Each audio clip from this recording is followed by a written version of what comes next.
Good morning, everyone. Thank you, Vijay sir, for giving me an opportunity to introduce the speaker for the day. Let me speak about him. To begin with, CA Rajesh Mody is a practicing chartered accountant in the field of assurance advisory. He is presently associated with CNK and Associates LLP as Director Statutory Audit. He was partner of Messrs. Rajiv Shah and Company, a Mumbai-based three-decade-old firm located at Fort for 25 years before moving out. He was heading the assurance business advisory division in the firm. The Rajesh Mody has over 25 years experience in areas of assurance practice, internal audit, business advisory, etc. His areas of expertise includes Ind AS, IFRS advisory, and is one of the resource person on Ind AS related matters in the firm. His audit and assurance clients include public limited companies, private limited companies, multinational Indian firms, NBFCs, etc. He has over a decade's experience in handling internal audits of clients in manufacturing industry, diamond exporters, and real estate sector. He has hands-on experience in advising clients of phase one companies in Ind AS implementation and is advising phase two companies on Ind AS implementation. He has addressed members and students in the areas of accounting standards, auditing, and Ind AS. He is a regular speaker at study circles, study groups for Ind AS topics. He is highly rated faculty for IFRS certificate course conducted by ICAI. He is a subject editor on financial reporting for Walters Clover. He has trained credit appraisal officer of SEBI and Exim Bank on IFRS subject. He is convener of Accounting and Auditing Committee of BCAS for 2021 and a core group member. He is empaneled as a technical reviewer with FRRB of ICAI. He was coordinator of IFRS study group of WIRC, ICAI, Mumbai for 2 years. He was instrumental in forming the IFRS study group in 2015, first of its kind in India. His areas of expertise includes Ind AS implementation, advising as a leader to oversee, supervise, guide, train the staff of CA firm and client in successfully transitioning from previous gap to Ind AS. He has successfully handled the teams in first phase implementation and second phase implementation in India of listed companies. His the sectors covered are infotech, manufacturing, commodity trader, NBFC. He has advised clients in diamond manufacturing and export sector on IFRS conversion for the purpose of site holder status with diamond mining companies, study of internal control systems, designing MIS for management are some of his areas of expertise. To name further, software viability study and implementing system designs, preparation of SOP, conducting diagnostics audits, due diligence for acquisition, joint venture, etc., carrying out cost reduction are his areas of expertise we can talk about. His passion includes training and grooming the next generation on developing positive attitude, how to face adversities in any aspects of life, Ind AS auditing. Good morning, sir. You're welcome. The Yeah, session is all yours. You can take thank it you. forward. Yeah. Thank you, Vidya. Have a nice day. Take care. Yeah, Yeah. thank you. Okay. Thanks for the kind introduction. Okay. So, good morning, friends. This is the second time we are meeting through virtual conference, and I congratulate once again the organizers to have conducting such a beautiful the way they have conducted the seminar.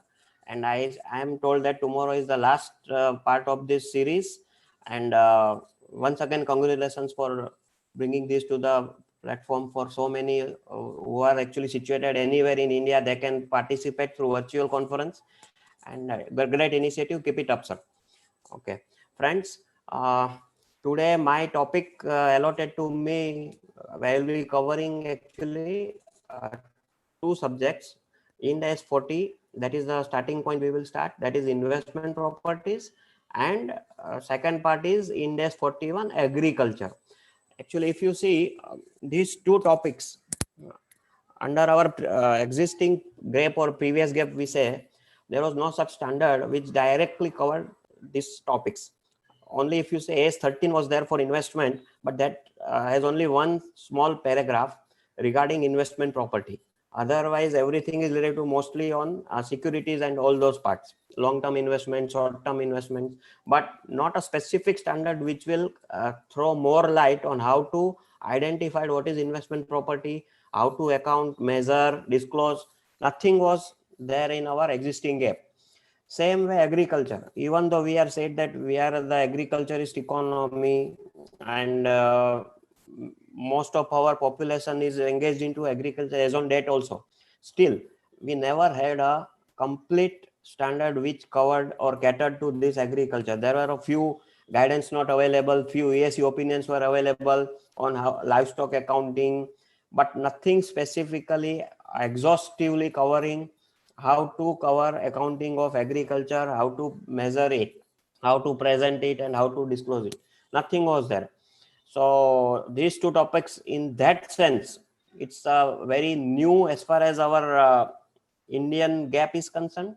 And first time there is a consolidated, exhaustive standards which covers or which addresses to these important areas, because we will cover that investment property is going to be a very, very crucial phase, because if you see REITs and those are things are coming up, real estate investment trust are coming up in a big way. We will be seeing investments into real estate sector, into leasing industry, and there investors will be able to invest like they invest in securities or equity. They will be able to invest in huge real estate projects, huge commercial projects, by way of investment through REITs. So this is how they will get the opportunity to explore the potential into this sector also, because as you know, for a common middle class family or middle class investor, this is a dream that he can own a property, but through investment trusts he can have a bit of that area also and explore the huge potential upward upside of this industry. So that also so this was a need which was felt, that in India, if we want to attract future foreign investors into investment properties or commercial leases, then they will need some standard which will be comparable to the international standards how they are accustomed to. And that's why it's a boon that at the right moment we have got this standard in India. However, once we cover this, you will come to know there are certain important gaps between, or I would say carve outs are there between what international standard speaks about investment properties and what we are allowed to in our Ind AS. And there are certain logics also why we have such thing, that also we will cover. So friends, let us start. And as I always do, we should have first recap, because unless you are clear that what is the guidance available under the framework, what are the important areas which one should understand before entering into any particular accounting standard. So last time also we have covered there is a conceptual framework, friends, to the basis for determining whether an item is an asset, liability, income, expense, equity. I'm not again going to dwell on this, but as I always say, before entering to any particular standard, first identify whether your transactions fall into what out of these 5 categories, and accordingly then you will be able to exactly know which is the standard which you need to focus.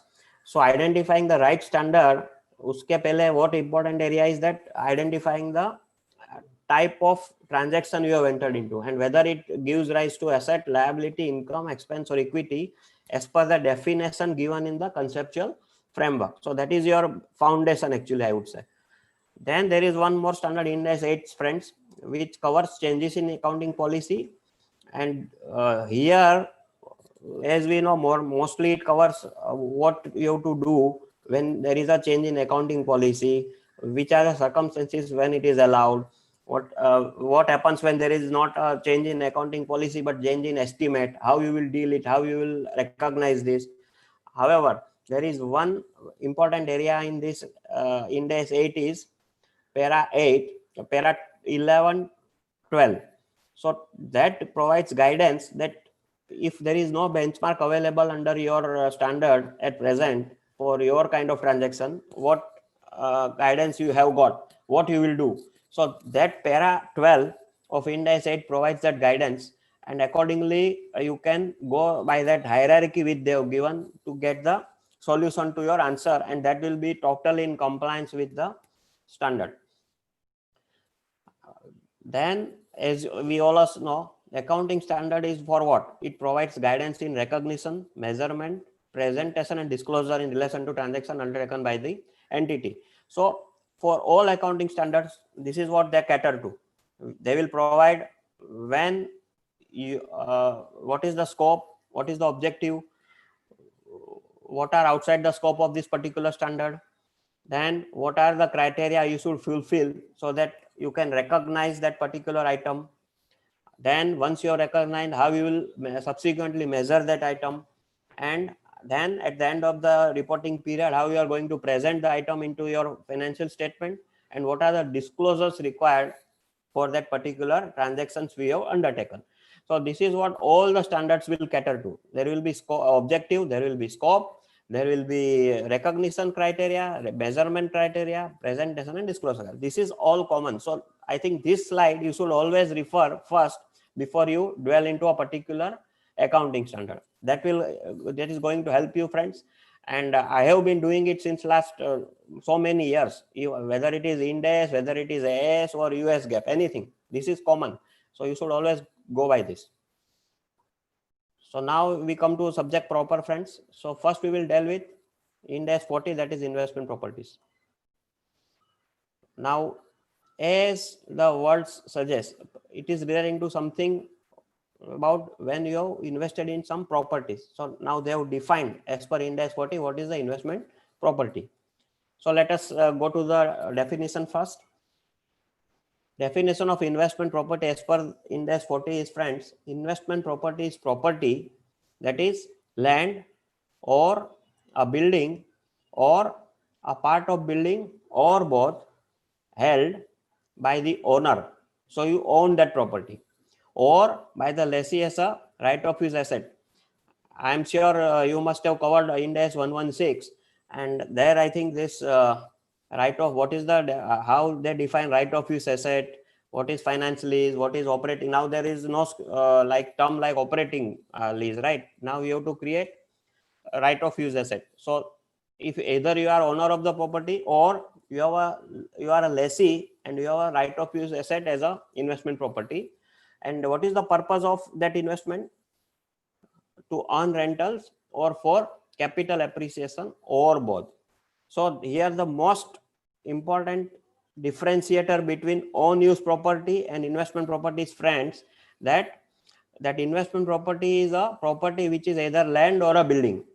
So other than these two, then you are not covered under this standard. You go to PPE standard, Ind AS 16. There is a separate standard for which covers other things. But here, if it is an investment in a land or a building, then, and what is the purpose of that investment? You have invested into on rentals or for capital appreciation or for both. Then and only then you enter Ind AS 40, friends. Otherwise, you can go to Ind AS 16, because PP also, if you see the definition, it also covers given on rent, equipments, or even small rent or property also given on rent. That is also covered, but it was like a temporary phase, because you are running a business and for the some time, because of certain reasons, you have halted that operations, and in the meantime, because you are having some spare area in your office, you have given it on rent. So that is only temporary phase. It is not a permanently you are saying that I am going to use only for rental or for capital appreciation. So even though such, or you may give even plant and machinery on lease. So then also you are not covering under Ind AS property investment property standard. You have to go to Ind AS 16. So when you enter investment property standard, friends, as we have seen, you have investment in land or a building or both. And why you invested? Because you are purely interested in a long-term capital appreciation by that, and by leasing it on rent so that you can earn rentals. So this should be your objective. Then only you come here. Otherwise, Ind AS 16 will apply. So please keep in mind, friends, this is very, very crucial differentiation. We will see many situations where I will deal as and when we go ahead, that how there can be a different scenario, and there many times there will be a use of judgment to identify whether I fall under PPE or I fall under investment property standard. We will see. So these are the 3 steps. Either you are owner of the property, as I said, land or a building, or part of both, or you are a lessee with a right of use asset. What is the objective? You hold land or building or a part of building for earning rentals or capital appreciation, or both. So if these 2 conditions are satisfied, then you apply Ind AS 40. So this is how you have to first determine. So the determination is most crucial part, because otherwise if there is a wrong determination, you will enter the wrong standard. And then subsequently, whatever you do under that standard by application of whatever, we will see what are the differences between Ind AS 16 and Ind AS 40. So there you will understand that if there is a wrong judgment applied, and because of that you enter the wrong standard, then many things will go wrong. So that's why identification first part is most crucial, friends. Now, as I said, let us deal with various situations and then try to identify that whether how to deal with such situation, whether you are in PPE, whether you are in Ind AS 40, or both. So first situation, let us take, friends. Property comprises separate portion both for rent and use of production and service. So suppose, for example, I own my building. I would say my headquarters or office building is there. There I have, suppose, 10 floors. I am owning that 10 storage property, and out of that, top floor I am keeping for my office use, and all the rest 9 floors, including ground floor, which I may give it to bank for a lease, and rest 9 floors I am giving for rental purposes and capital appreciation. Suppose if that is the case, then how I will deal with such situation? Whether I should cover the whole property under PPE standard, or the whole property under Ind AS 40 investment property standard, or I am allowed to segregate between the 2, and one part I can take it to investment property, and for other part I can apply 16 Ind AS 16 PPE standard. So what the standard says, friend? So first thing, standard says that wherever you are using a property for the dual purpose, then first you have to apply the test. We call it as separability test. So if independently you can lease out the property separately, like in this case, suppose one floor I am using for my office, rest of the floor are actually different floors, right? It is not mixed. I can say that ground floor plus 9 storage I am giving on rent, and my 10th floor I am using for my office use. So here it is, if it is possible legally, that you can lease on even on finance lease, that ground plus 9 floors separately to the lessees on the finance lease basis, then you are able to fulfill that segregation criteria, separability criteria. So the standard is very clear. If that is possible, that if you are able to lease out independently those areas to outside persons under a finance lease, if it should be possible legally, then that part you will record under Ind AS 40 investment property standard, friends. And the 10th floor which you are keeping for your office use, for that you will treat it as a Ind AS 16 PPE standard. So here you are able to fulfill the first criteria, that is separability criteria. However, many times, sometimes it is not possible. Like I can say, suppose I have 10,000 square feet office space. Okay, out of that, I am using a one part of that premise, that is a ground floor. Actually, I don't have that storage. I have only one ground floor property, and out of that, some 500 square feet I have segregated by way of partition, and there I am using it as my office, and rest 9,500 square feet, suppose I am giving on lease. So here there is no separate segregation, because that ground floor property is one single property, right? But I have a separate partition I have made, and that 500 square feet I am using for my office use, and the rest I am using for giving on lease. So then the second criteria, if the first criteria is not able to be fulfilled, like separability legally, then I go by the second criteria, that we call is insignificance criteria. So here the standard says that you have to see that out of the total, if use for the office purpose is only insignificant part of the total property, then whole property can be brought it under Ind AS 40, that is investment property.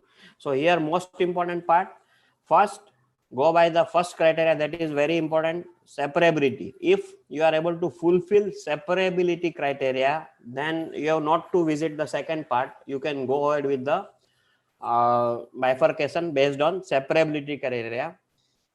However, there it is not possible. Suppose legally you are not able to lease it out on finance lease, then there is a separate second criteria, that is insignificance criteria. So there they say that own use part of that whole property should be insignificant compared to the whole area.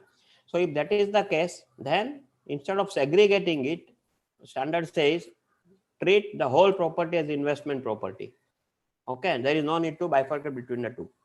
So this is, we call it as a insignificance. But here the test is that office use should be insignificant. So I would say, as a thumb rule, maybe maximum up to 5% of the total cost or total area is your office use. Then we can say that, yeah, fine, it is insignificant. But if it, however, it is 10 or 15, 20% of the total area, then you are not able to fulfill insignificant criteria. Then the whole property you will have to treat it as PPE property, and not, you can't bifurcate unless you are able to fulfill the first criteria, that is separability criteria. So this is how the standard is saying, friends. So be very careful when you first apply this standard. So that is one very, very important, that how to bifurcate a property which is covering both the things, part land, part you are giving for rental use, and part you are using for your own use. So there it is very important. Second situation can be owner provides ancillary services to the occupant of the property. So here in this case, suppose I have one commercial building that I own. Okay, so there I have a full building is on lease, and it is occupied by my tenants or occupants, lessees, who are actually for using it for office purposes.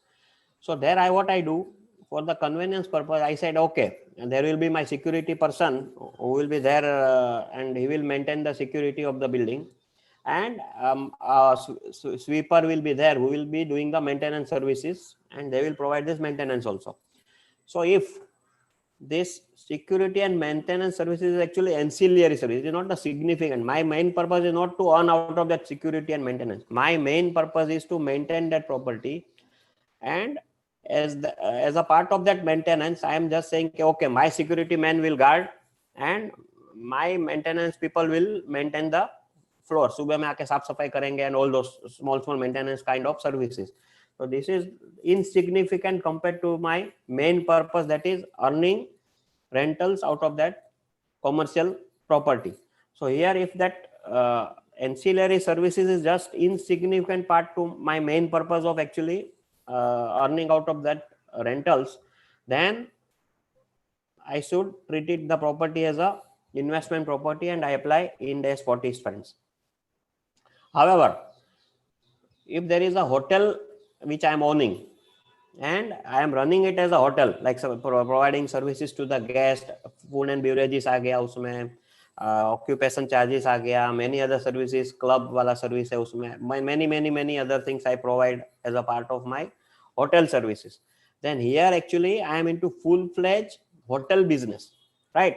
So here my aim is not to just rent the property out and get the rent out of it. Here my purpose is to run it as a business of running a hotel.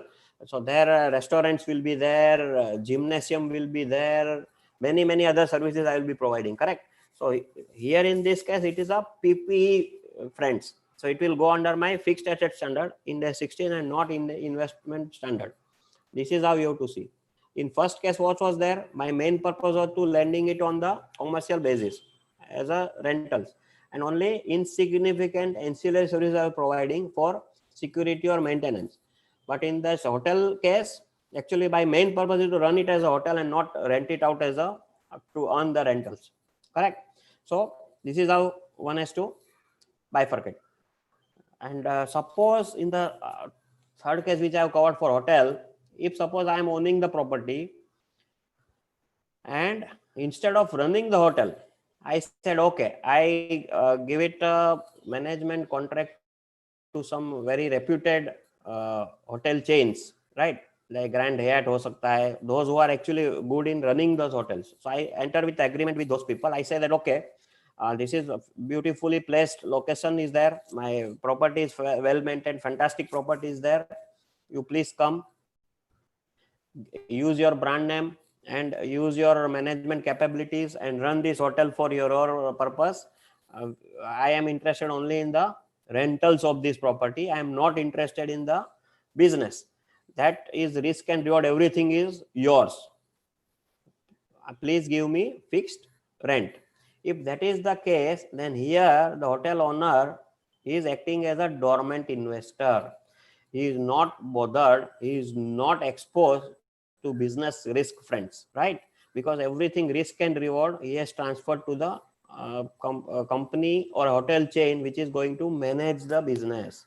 So in this case, because he is not interested in the business risk or even in the rewards which is going to happen because of running of that hotel, he is concerned only with his fixed rentals.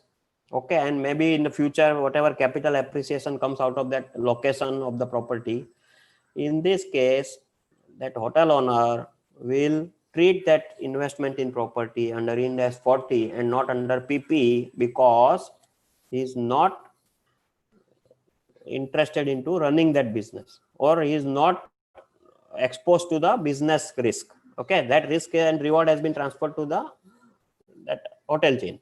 So this is how you have to see. Okay.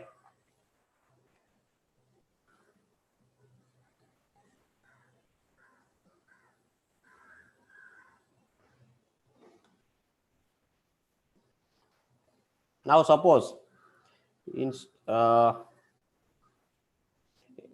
instead of that fourth situation, he says, okay, I enter into contract with management contract, but we share into profits.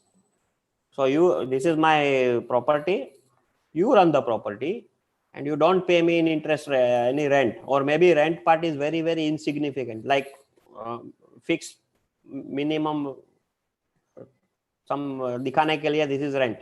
Otherwise we share into the profits. So whatever you earn उसमें मेरा 25%, 30%, 40% is my share और बाकी का you can keep. If that is the understanding and that is how the agreement is entered, here friends the situation changes. So here again he is exposed to the business risk. So if that is the case, then again it will be treated as a PPE and not as an investment property, because now he is taking the risk of the business of running the hotel. He is not only interested in only rents. So this is how actually you will have to try to bifurcate whether in which standard you fall, because as I said, if you are going into the wrong standard by interpreting the agreement in a wrong way, then rest of the things will be wrong. So we have to be very, very careful. And most important differentiator between investment property and PPE properties, friends, if you have seen, investment property can generate its own cash flows which are independent of the other activities, right? वो property खुद अपने लिए generate कर सकता है income.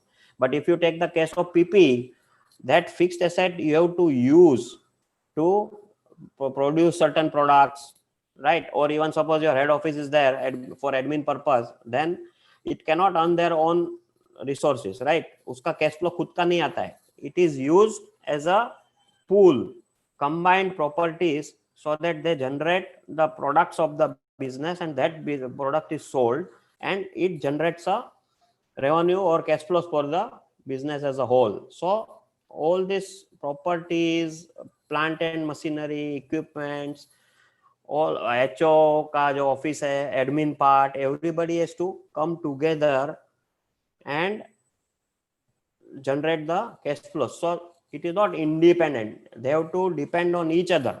So in the case of PP, friends, all the resources are coming together, and then they are able to generate cash flows which are dependent on each other, right? Independent nahi hai.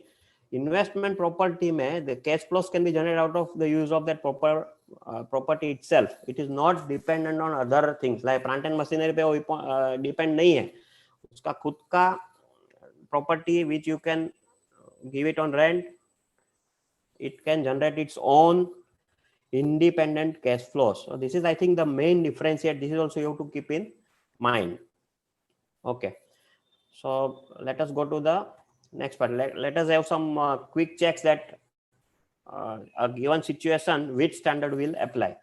So an invest entity as a factory which due to a decline in activity is no longer required and is now being held for sale. So friends, last time we have on 30th August we have seen that wherever there is a factory or non-current assets which now I am no longer going to use but I want to sell, dispose it off, then I have to go to Ind AS 105 standard, that is property held for sale and not investment properties. So I will go to Ind AS 105 in this particular case.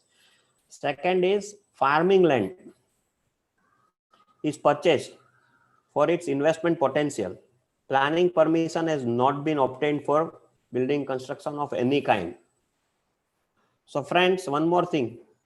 Standard says that wherever you are holding a land for long-term appreciation and therefore it's a investment property. So it is mentioned that it is a land which I have purpose for investment potential.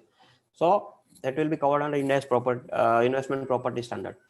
Third case, a factory is in the process of being constructed on behalf of government. So here you are acting as a contractor, right? So you will go to that construction contract standard. It is not your property you are building. You are building a factory for the government. So you are acting as a contractor here, friends. So property being constructed at third party will be covered under Ind AS 115 standard as a contract with the customers. So go to that standard. A new office building used by the entity as its head office, which was specifically in the center of a major city in order to exploit its capital gain potential. Fine. But what is the objective of using this property, friends? The objective is to use it as a head office for the business. So it will be covered under Ind AS 16 and not under investment property. This is how you have to try and differentiate. Now, having tried to analyze different situation and how to identify whether it's a owner occupied property like PP or it's a investment property, now comes when I can recognize that investment in my books. So there is a recognition standard, and that is common all across all the standards wherever I have to accrue any asset. Recognition principle is same, friends. That should be a probability that future economic benefits will flow to the entity out of this investment, and cost of that investment can be measured reliability. So if these two conditions you are able to fulfill, that is the day when you will recognize that investment as an investment property in the books of account.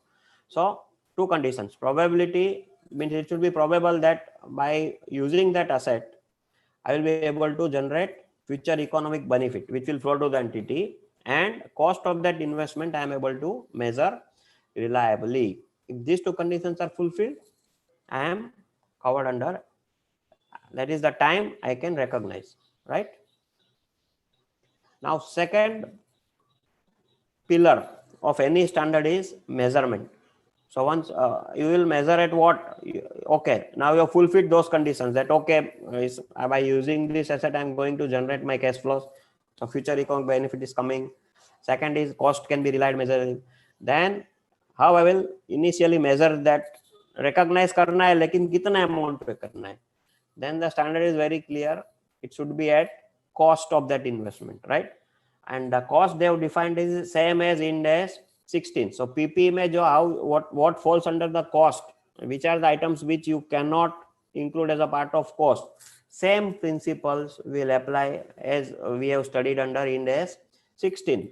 So we initially have to measure it at cost, right? Subsequent measurement, right? अभी मैंने ले लिया बीच में, अभी now next period आ गया reporting period. So at that time whether I have some other alternative, or what is that, whether I can use fair value model or revaluation model which is available under Ind AS 16, or it is compulsory that I will use only cost model. So here friends, if you have seen under PP standard we were allowed to use revaluation model, right? But under Ind AS 40 investment property, our government was very clear that at least till the time we have sufficient experience out of the use of this standard, because as we all know this standard is new to India, so we did not want to take a chance. So we said at least for initial period we don't want to allow fair value model, because you know friends, in India investment property, particular in the places like Mumbai, huge fluctuation in real estate हो सकता है, it can go up, and many times people can be taken for a ride by just like we have seen in the case of Satyam, if everybody remember. In that case they tried to manipulate a small property by going to that what we call registrar's office, stamp duty office, registering a small property जो बाजू वाला था, correct, उसको 5000 times या 500 times manipulate करके बड़े भाव में, जैसे कि suppose that property was of 1 lakh, then they actually tried to show it as 50 lakhs. So there was that much jump, and they recorded that as a part of that register में जाके property को, document को register कर दिया, and they paid the stamp duty on basis of that 50 lakhs rupees, but the worth of that property was actually only 1 lakh rupees. But just to manipulate that, because for any one to be able to know that what is the price or what is the fair value of the property running in that area, they will have to prove something, right? So prove करने के लिए क्या चाहिए था उनको कि भाई देख लीजिए आप, in this case बाजू का प्रॉपर्टी बिका है अभी recently and that price is 50 lakhs, so 1 lakh का 50 lakhs हो गया है. So same basis I can use that value as a benchmark for purpose of transferring that property which was in the subsidiary, that was Maitas or something group company. वहां से वो property सत्यम में transfer करने के लिए they tried by using this camouflage, okay, but it failed. So ऐसा manipulation India में we all know it is possible. Create करने में document, it is very very easy in India. So to avoid such thing, because we had that bad experience in India, so government said at least जब तक हमको पूरा confidence नहीं हो जाता है on the working of this standard, we will not permit fair value model. So till that time, friends, Ind AS 40 mandatorily says that everybody will measure the property initially as well as subsequently only by using cost model. So cost model, we all know under Ind AS 16 how we do: measure at cost, less depreciation, less impairment losses, right? So this is how we will subsequently also measure. PP allows us revaluation, but if you remember friends, PPA में revaluation आप जब करते हो तो P&L में hit नहीं होता है, ओसीआई के through it goes to revaluation reserve, correct? So but यहाँ पे क्या था, under international standard IAS 40 which is there in IASB IFRS regime, जो सेम स्टैंडर्ड अप्लाई करता है, वहां पे they permit fair value model, and under fair value model in investment property friends, all my fair value changes in the property will hit the P&L and not to reserves or somewhere. It will be directly, one can debit or credit to my P&L, take the appreciation and distribute the dividend also. I think that's why government was very clear, we will not permit, friends. So this is most important part. You have to keep in mind, exposure draft भी आया था friends government को कि भाई let us permit fair value model, और as I said, because we are getting investments or we are going to get huge investments out of India through that REITs, right? So उन्होंने क्या बोला कि मेरा investor is actually interested in the my performance. मेरा performance क्या होता है कि I invest in huge properties on commercial basis, I rent it out on long-term leases, and I can sell off that investments. So they are interested in mera performance based on my fair value, right? So they wanted at least for certain sectors you permit fair value model to be utilized as far as the investment property is concerned. But that exposure draft, friends, अभी भी exposure draft stage पे ही है. I think 2018 में आया था वो, but still the government has not taken any final view on that, and at on date nobody is permitted to use fair value model. I think this is the most crucial part you need to remember. Now having said that, only cost model is permitted, friends. So if you go back to your PPE standard Ind AS 16, there we have learned that we have to use component accounting principles, right? So पूरे building को एक ही like 30 years का है 60 years का है, तो I can't use that whole building as 60 years, right? If you have to find out which are the most important components of that building, we will see that by way of example, you will understand that. So same principle under Ind AS 16 which we have applied for PPE will be applied for investment property for the purpose of depreciation. You will use component accounting principles. Now as we have seen in 16 also, cost of acquired or self-constructed property will be what? It includes purchase price, including imported non-refundable purchase taxes, less any discounts or rebate which you have got, that you will reduce it. If there is a financing component involved in that price, then we can't add that also, we have to remove that. So that will be reduced, correct? Plus borrowing cost in the case of a qualifying asset. So if property is going to take suppose 2 years or 3 years to get constructed, then we have seen under Ind AS 23 it becomes a qualifying asset, and borrowing cost, if you have borrowed and invested into that property, then you are eligible to capitalize those interest costs. That we have seen. Any other directly attributable cost like employee, if you are self-constructing the property, then employee benefit, site preparation, initial delivery and handling cost, right? Or if suppose you are directly buying the property, ready-made property, then you will pay for transfer taxes, brokerages. Those things are allowed to be capitalized as a part of your purchase or cost of the construction. What you cannot capitalize, friend, it is very clear, like we have seen in Ind AS 16 also, abnormal amounts of wasted material, labor and other resources is not permitted. Abnormal things you have to exclude, right? Any startup cost, right? that is not permanent. Like आपने company formation के लिए expense किया, that is not part of your construction cost, right? So that will not be. But however, if suppose for getting the permission, right, from BMC or from any other government authority like MADA or something, you have to pay for those premiums and all those things. That will be part of your cost of, and it will not be considered as a startup cost. It can be added as a part of your construction cost. Initial operating losses. So as we have seen in PPE also, suppose your investment property is ready to be put to use for the intended use, but you have tried to lease it out, but that occupation is not at full, only 50% occupants are there, बाकी का 50% खाली पड़ा है आपका. So during that period you will not be able to recover your cost, right?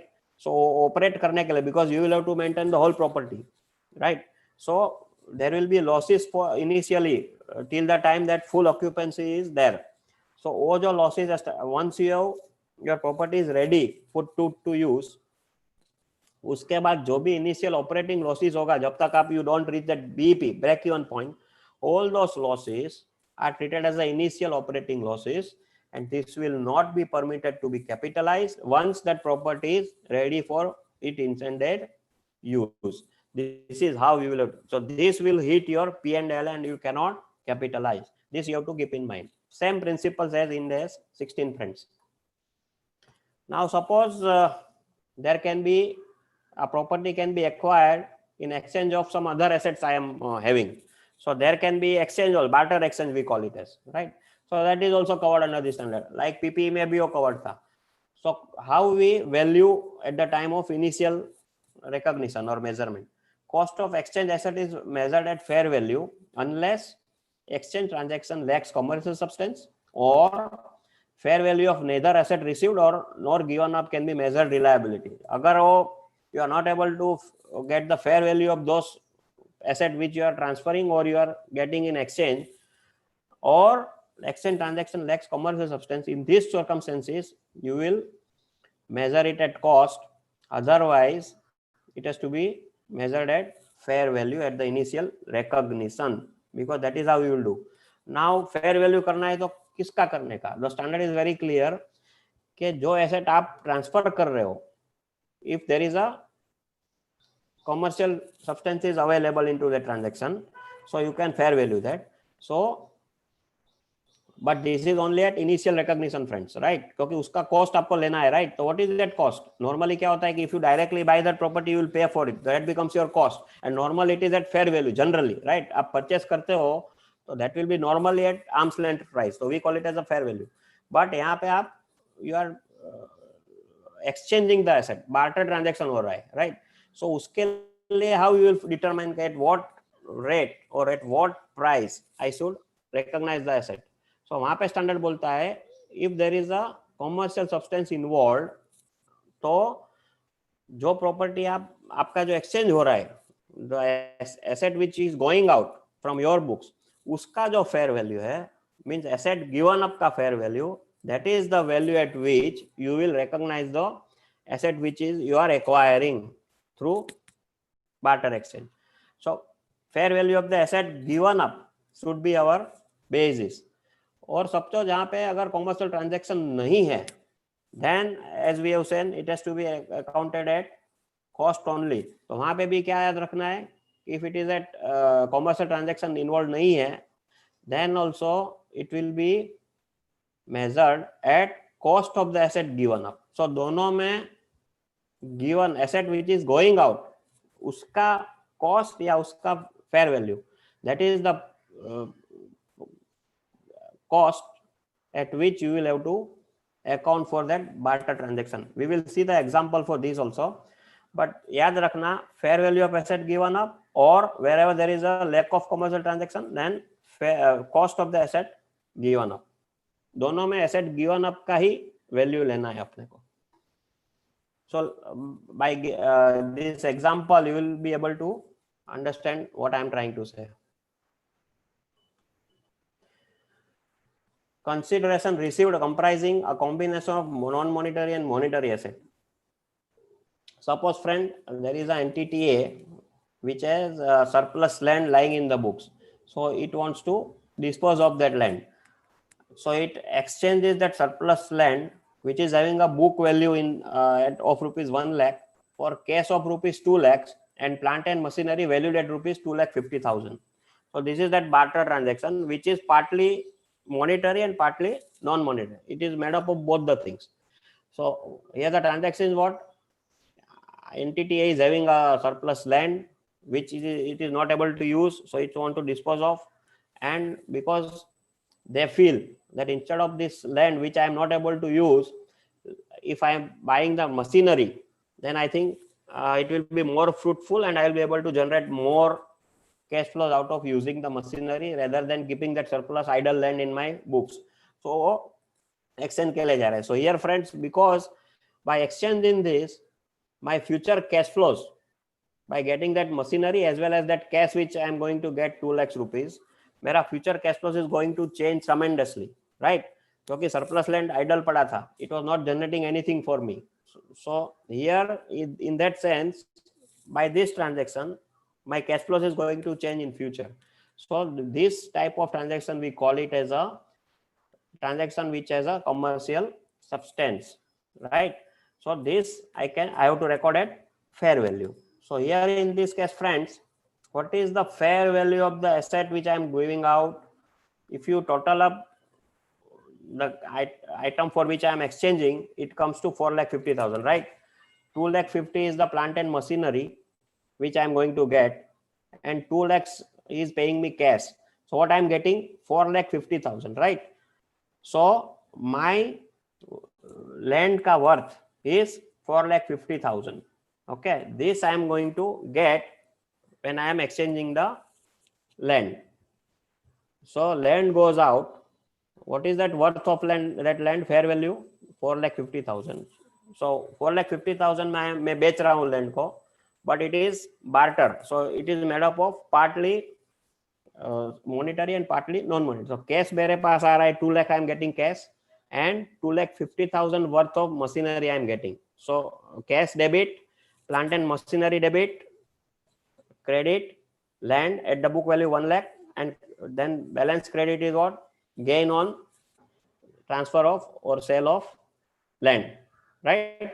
This is how I will be doing. So balance will be my gain on this transaction. I hope it is very clear, friends. Now let us take another example where there is a lack of commercial transaction. So वहाँ पे मैं fair value नहीं कर सकूंगा. We have seen wherever there is a lack of commercial transaction, then I have to exchange it at cost, correct? So entity exchanges property X with a book value of 13 lakhs and a fair value of 13,25,000. उसके सामने वो क्या उसको मिल रहा है? Entity A is getting what? 15,000 in cash and property Y which has a fair value of rupees 13,10,000 in the same premises. So एक ही building में सब जो दोनों का प्रीमाइसिस था, राइट? उन्होंने खाली एक्सचेंज कर लिया. So prima facie, here we can say कि the transaction lacks a commercial substance as दोनों का कैश फ्लो में चेंज नहीं होने वाला है. पहले वो बाजू वाला फ्लैट यूज कर रहा था, अभी वो मेरा फ्लैट एक्सचेंज कर लिया दोनों ने, बाजू बाजू का flat. So it is not going to change my cash flows because of this exchange, right? So prima facie, such type of transaction falls under lack of commercial substance. So वहाँ पे standard is very clear कि यहाँ पे wherever there is a lack of commercial substance, you are not going to fair value. इसलिए standard क्या बोलता है? Then you have to book जो आपको अंदर आ रहा है, what you are getting in exchange of that property which is going out, उसका जो carrying value है, उसी पे आप जो आप ले रहे हो उसको रिकॉर्ड करोगे. So in this case friends, property X which has a carrying value in my books is how much? 13 lakhs rupees, right? So 13 lakhs पे ही मैं रिकॉर्ड करने वाला हूं बिकॉज यहाँ पे प्रॉफिट या लॉस नहीं होने वाला है मुझे, because there is no commercial substance. So 13 lakhs worth is going out, 13 lakhs worth should come in. So 13 lakhs मेरा बाहर गया, उसकी जगह now I have to record what I am getting at 13 lakhs total. उसमें से 15,000 I am getting cash friends. So 13 lakhs total minus 15,000 cash. So अभी क्या बचा property why which I am getting. सो मुझे कितने में करना पड़ेगा 12,85,000 friends, because I have to valuate at cost of the asset which is given out. So that is 13 lakhs. So 13 lakhs ka I am getting how much 15,000 in cash, and balance I will have to value the property which I am getting. That becomes 13 lakhs minus 15,000, that comes to 12,85,000. because commercial substance नहीं है friends, तो यहाँ पे मुझे कोई profit या loss नहीं होगा. Correct? So we have seen both type of transaction. In first case we had a commercial substance involved, तो मुझे profit and gain आया, and how we valued at the fair value of the asset which is going out, that was 4,50,000. Second case में there is no commercial transaction, no commercial substance involved, मेरा cash flow change नहीं हो रहा है, so I will value at the carrying value of the asset which is going out, that is 13 lakhs in our case. तो 15,000 मेरा cash आया, और बाकी का बैलेंस जो बचा 13 lakhs minus 15,000, that I will record my property by which I am getting as a barter exchange. So that becomes 12,85,000. So there won't be any gain or loss. Clear friends? This is how we have to understand the meaning of barter exchange, how we record it. Now subsequent measurement is, we have seen that it has to be at cost compulsorily, and we have to use component cost. Now depreciation friends, because we are using cost model, obviously wherever there is a cost and the property is such which is a depreciable kind of property, like building है मेरा, right? So if it is own land, you know land के लिए depreciation नहीं होता है क्योंकि मेरा own property है, तो उस पे I don't charge depreciation. But suppose it is a building which is standing on my land, then मुझे building the structure है, that is a depreciable asset, उसका value कम होएगा by wear and tear. So that becomes a depreciable asset. On that I have to charge depreciation. So here, as we have seen, component depreciation will be applied. Begins when the asset is available for use. Annual review of useful life, residual value, and depreciation method has to be considered every year. Depreciation methods can be straight line or diminishing balance, WDV method. Now, how we treat the changes in useful life, residual value, and depreciation method, friends? Under Ind AS 8, under PP also we have seen, अगर मैं उसको change करता हूँ, it will be considered as a change in estimate and not the change in accounting policy, right? So prospective effect आएगा, मुझे उसको retrospective effect नहीं लेना है, it will be considered as a change in estimate, right? So वो accounting policy change नहीं हो गिना जाएगा under Ind AS 8. When my depreciation should stop, friends? Whenever there is a residual value which is higher than my carrying amount, then depreciation stops. And when a depreciation ceases, classification held for sale, the day I, because we have seen under Ind AS 105, the day I am able to fulfill the criteria for classification as held for sale, depreciation stops. So कब वो stop हो जाएगा? Classification held for sale, or when actually I am disposing of that asset. That is the date of derecognition of asset. दो time पे मेरा permanently depreciation stop हो जाएगा. Or where my residual value is more than my carrying amount, then the depreciation will automatically stop. Till that time, on all depreciable investment property, my depreciation charge will continue. This is very important, friends. Now let us see what is the component accounting. Major point is how to identify what are my components, right? And how much detailed I have to go.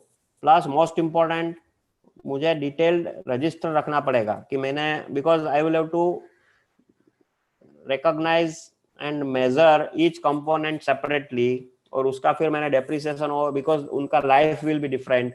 So detailed register will have to be maintained. That investment property का cost का will have to break up into different components, and उसका फिर हर एक साल में क्या क्या मैंने एडिशन किया, डिडक्शन किया, till the whole life of the asset I will have to maintain it separately. और फिर उसका depreciation every year I will have to first work out, and then total depreciation I will take it to my depreciation on total investment property. So detailed register has to be maintained, property register, friends. And there can be subjectivity of what for one company, what is important component may not be the same for the other entity. So subjectivity आ जाता है यहाँ पे. It is very difficult to have the same kind of principles. So these are the issues which are one needs to address, and wherever there is a judgment involved, then the disclosure for how they have arrived at this component, that they will have to disclose the part of notes. This is very, very crucial, friends. Now, how they will apply this component accounting? Suppose my full investment property, there are, according to me, there are 1, 2, 3, 4, 5, and 6, because after that Poonam chamber fiasco happened, our government had said that every, I think 10 years or something, inspection, audit inspection is required, structural audit we call it as, for all the properties, और उसका audit करवाना पड़ेगा, and fit का certificate मिलना चाहिए for that property, right? So that we call it as a major inspection. So that becomes my separate component. Even under PPO major वो था, जैसे कि aircraft होता था, तो their inspection was important, right? So same way under investment property, जो structural audit which happens every 10 years, that becomes very, very important component for a building. So that becomes a separate component, and there can be staircase अलग हो सकता है मेरा, lift can be a different component. So suppose I say that I have overall six components, correct? So then what the standard is saying, जिसका useful life same है या pattern of consumption is same, उसको आप aggregate करते जाओ, and then ultimately will arrive at the final components जो building मेरा कितने component में I want to segregate. So in this case, suppose my final component 1 comes as a part 1 and part 3, दोनों मिला के मेरा component 1 होता है, because part 1 and part 3 का useful life is same, suppose, and the pattern of consumption is also same. These are all technical things, friends. So either architect or somebody engineer will have to give us this breakup and uska life or uska cost. That the management has to give us, then only it can happen. Component 2 can be part 4. Component 3 can be part 2 and major inspection comes together. That becomes my component 3. And बाद में जो बच गया total remainder of the parts, that becomes my remainder component. So यहाँ पे मेरा क्या हो गया, 4 component हो गया. Now, in the case of building, suppose, generally if you see, this can be a separate components, like structural design can be one, staircase can be a different component, elevators, air condition, heating system, water system, electrical system, major overall inspections, this can be a separate components. And based on this, the whole building can be on day 1, we have to segregate the cost into this kind of major components based on the certificate given by the engineer or architect, whoever is the right person. And day 1 को ही आपको समझो my total investment in investment property comes to suppose 10 crores. So 10 crores में से I will have to segregate that cost and apportion based on this, उसका life कितना है और उसका cost कितना है. Okay, so that I will bifurcate, and then suppose structural design, my life is suppose 30 years, my staircase is life is suppose 20 years, elevators is suppose 15 years. So accordingly I will find out कि किसका life कितना है. As we have seen, major overall inspection is required every 10 years, structural audit. So and I will apportion out of this 10 crore, suppose structural inspection जो आता है, that cost is suppose 25 lakhs or 50 lakhs. So उसको मैं day 1 को I will say that this whole building which is new, it was certified as okay. So उसका जो cost था मेरा inbuilt है 10 crore में, that is 10 lakhs. So day 1 को I will segregate the 10 lakhs as a separate component, और उसको उसका life suppose I have seen कि every 10 years उसको लेना है, तो उसको मैं depreciate करूँगा on straight line basis over a 10-year period. Same way structural design, उसका 30 years है समझो, staircase is suppose 20 years. So उसका cost allocate करूँगा, and then I will find out the depreciation over that period. Okay, and then after 10 years suppose that inspection comes, तो क्या होगा कि मैंने 10 लाख को 10 साल में every year 1 lakh rupees I will have return of as a depreciation, right?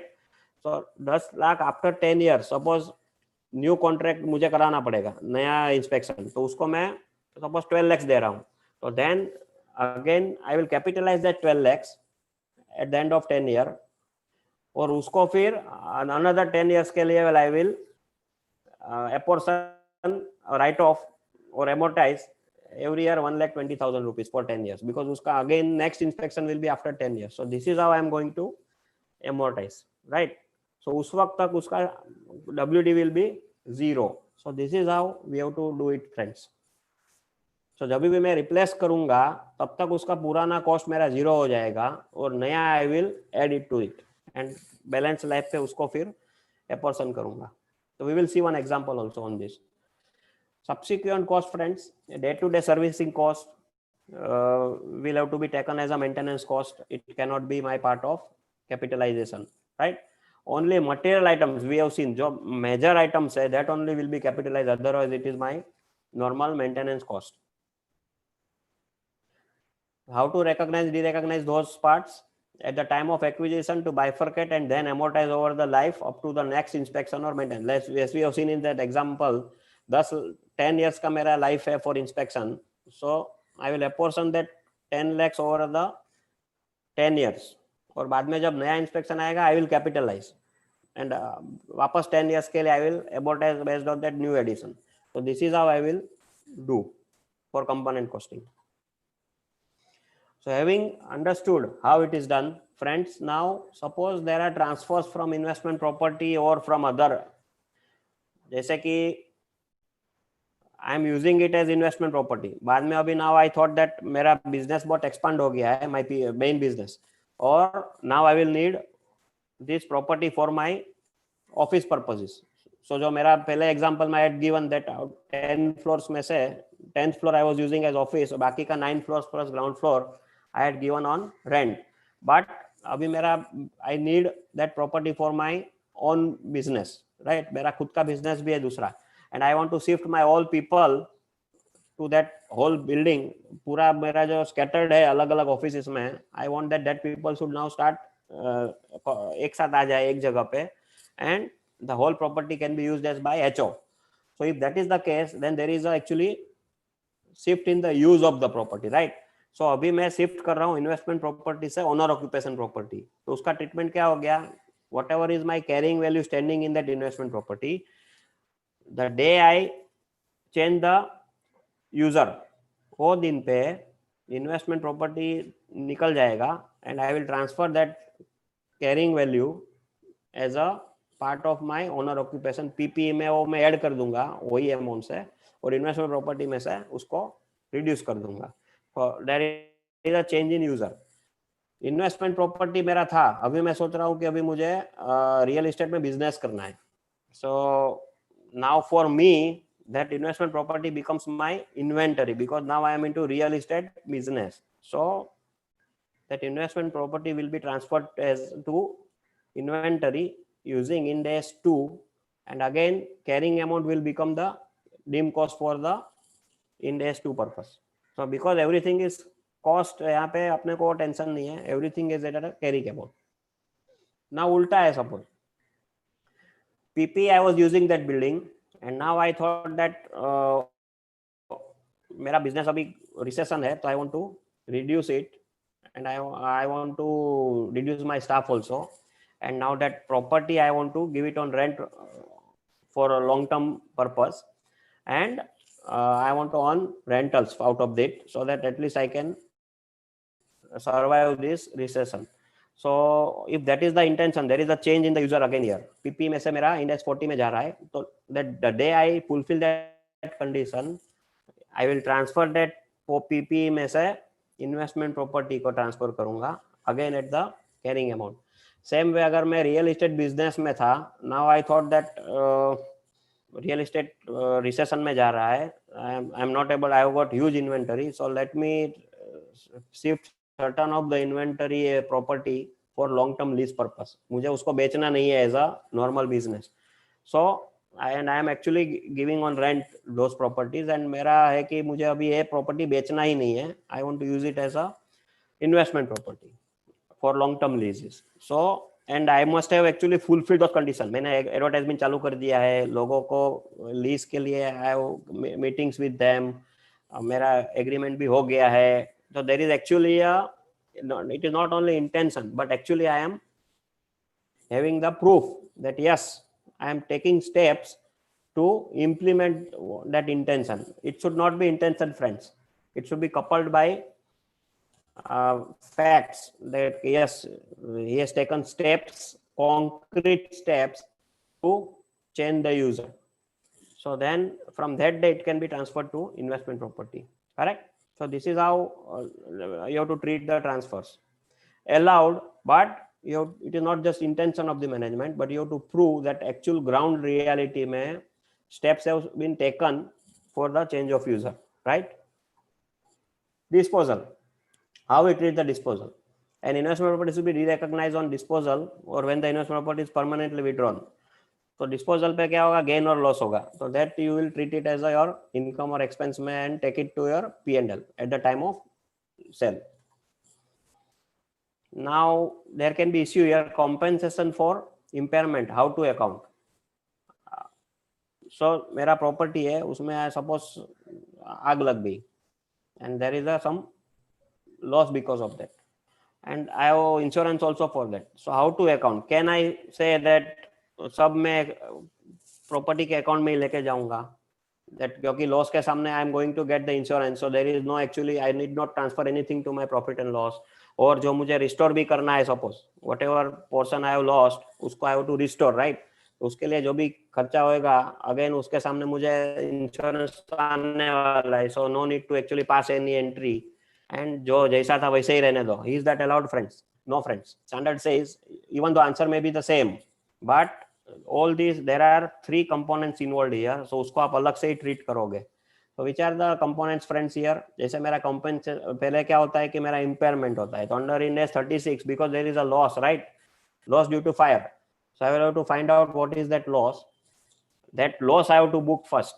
सो वहां से प्रॉपर्टी में से मैं उतना निकाल के I will transfer it to my P&L. So that is impairment loss I have booked, right? So that is first entry. Second is I will have to recognize जो restoration cost जो capitalize होगा, right? So that I will use my investment property standard and add to the cost of that restoration. तो जो भी cost लगेगा उसको मैं capitalize करूँगा, correct? And then third is that I am eligible for the insurance claim. So the day when I am able to say that now my claim is receivable, that is the date when I will book that insurance claim also. तो वहाँ पे मैं क्या करूँगा, P&L को मैं लेके जाऊँगा, claim को credit, and insurance receivable I will show it as a asset. So this is how you have to record. You can't just net it off everything and say that overall तो मेरे में कोई फर्क नहीं पड़ा, so there is no need to do anything. No, you have to systematically record in these 3 because these are the 3 separate standards applicable. One is revenue standard आ जाता है, one is your impairment standard आ जाता है, and one is your investment property standard आ जाता है, where you add to the restoration cost. So this is the example which is for that only, which I have explained. So this is how you will have to record, correct? And last thing is disclosures, friend. So here in investment property, even though cost model is compulsory, what is important here that standard wants that investor or the public users of the financial statement should be able to know कि उसका fair value क्या है property का. I will not permit you to record at fair value, but at least I say that yes, fair value क्या है वो तो आप disclose करो ही. So at least सबको मालूम पड़ेगा कि what is the fair value. Okay, friends. So standard mandates that you have to disclose fair value of the property. And as we have seen कि समझो classification is very difficult to identify whether it is covered under Ind AS 60 standard or it is Ind AS 40 standard. So management ने क्या criteria use किया है, what judgments the management has used to distinguish investment property from owner occupied property or from the ordinary course of business में जो sell करना है inventory, और distinguishing factors क्या है, what are the criteria used by the management, that also has to be disclosed. Why they say that this is investment property and not PPE, so that wherever it was difficult to take a judgment, right, then that kya criteria they've used, that also has to be disclosed as a bio of note. Third point is, because standard does not mandate that expert valuer should be used, like independent valuer compulsory नहीं है, standard encourages but does not mandate, right? अगर आपके पास internally आपके पास expertise है management के पास and your auditor agrees कि ठीक है, I don't need independent valuer, if you have expertise inside your office, जैसे architect मेरे पास ही है suppose, then or engineer, then and if your auditor is agreeing, then independent valuer is not required, friends. Standard says even internal जो है आपका valuer, that also can give the fair value of the property and it is acceptable, right? But you have to convince your auditor. So it is mutually between auditor and the entity. Standard does not mandate. Okay. But however, if there is an independent valuer you are going to use, then standard is very clear, friends. Okay, जो valuer होगा, he should be recognized, empaneled, and relevant experience into this field, plus past में, recent past में, in this particular type of property and this particular type of area, he must have given the valuation report.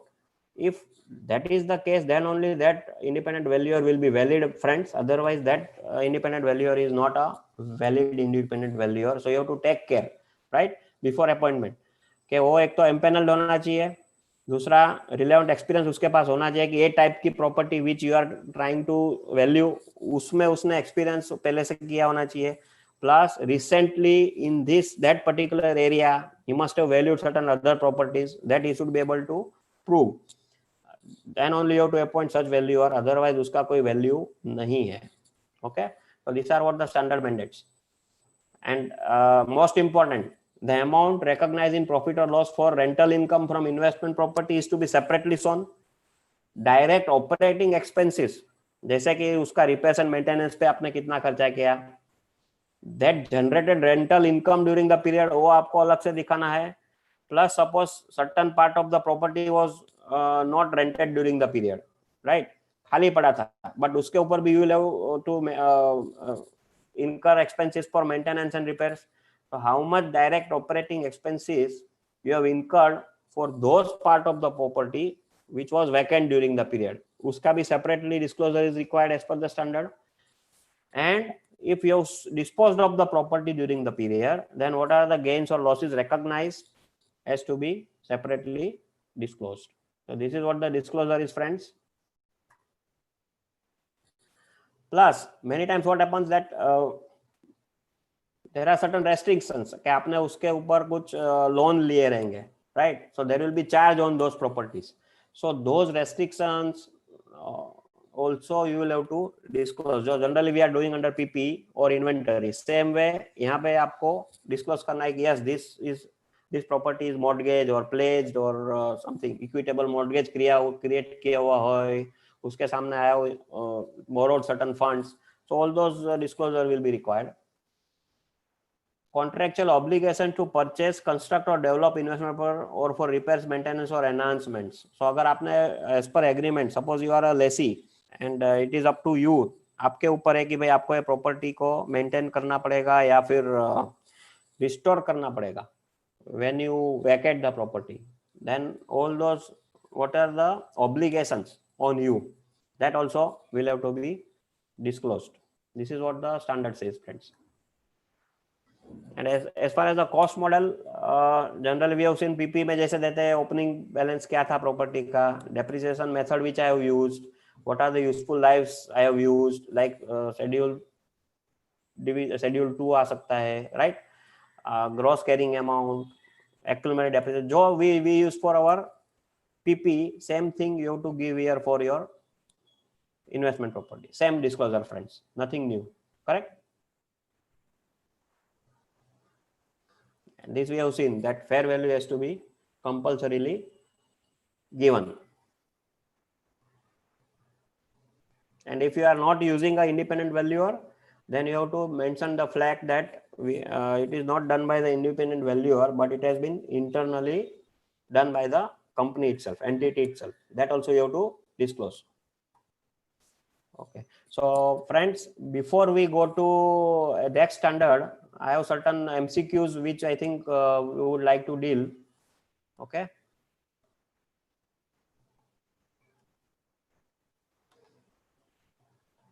So I will open that.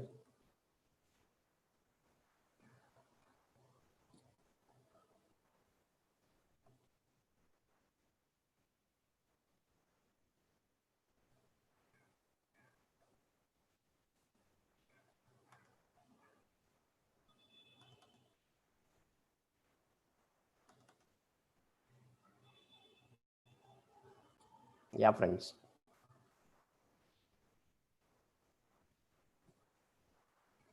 Is it legible? So not visible yet. Now? Okay.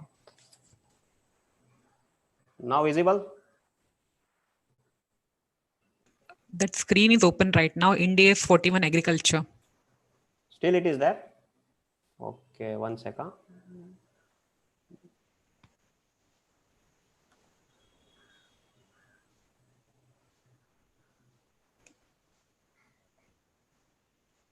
Hmm. 1 sec.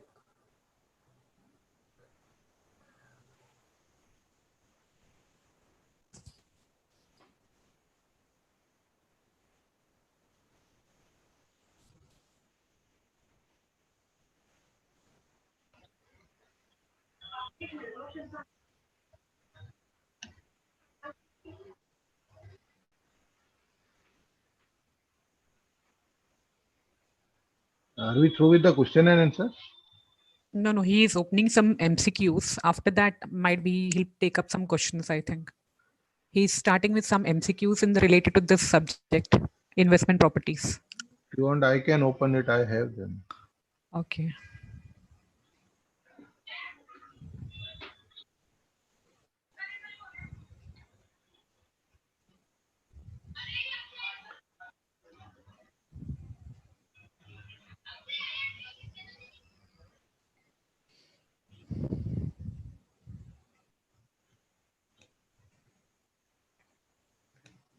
These are the Rajesh bhai, these are the MCQs, right?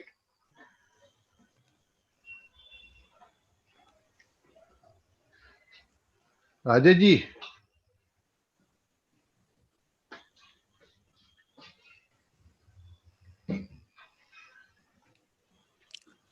So MCQs are now open if you want to take it up. Yeah. Rajesh ji MCQs अभी मैंने डाले हैं screen Unmute करना पड़ेगा उनको पहले. हाँ please unmute. Yeah. I have put up the MCQs on the screen. Okay.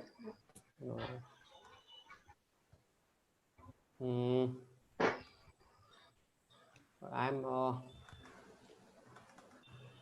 because it is not opening in my screen actually. No problem. I have put up. You had sent me also, no? So I had. Yeah. And this is all put up on the Google Drive also for everybody. If you want, we can read it out for you. I think. 1 second. Let me. Leave and rejoin. Huh? Leave, rejoin. What I will do is I will leave for a second and then rejoin. Hopefully, right? 1 sec. Give me 1 sec. Okay, sure.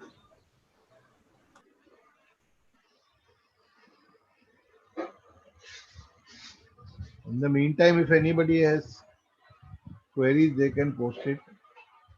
So we'll take it up immediately after these MCQs.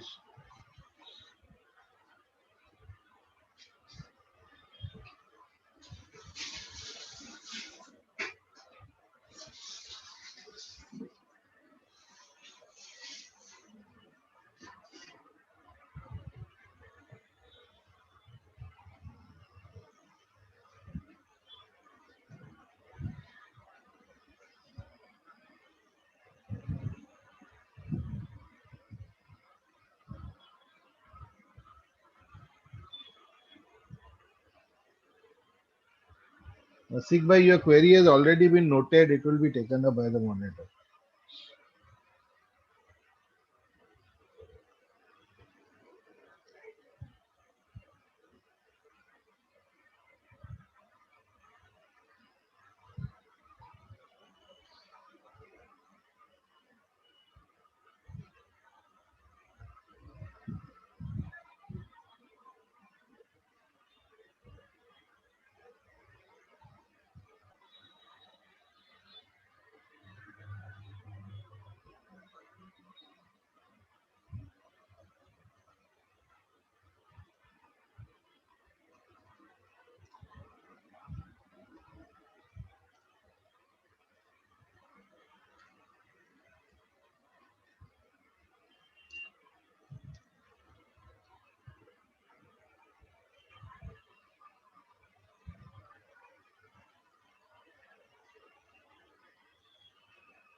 Yes, sir.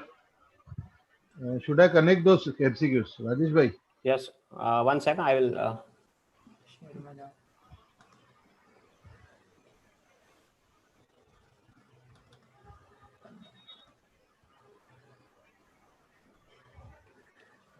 Can you see?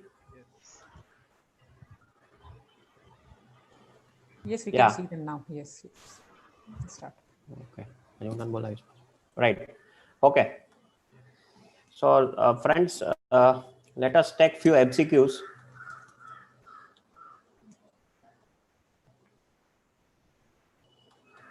First one. So, can I know what is the answer, friends? Investment property can be a building, a land, a part of a building, both land and building, or E, all of this. So, answer is? All have said E. All of these. Yeah. Friends, good, good. E is the answer, right? Investment property is defined as. What do you feel? Which one is the correct? D. Everybody D? Right. D is the answer, correct? Held to earn rentals or for capital depreciation or both. So D for Delhi. Third one.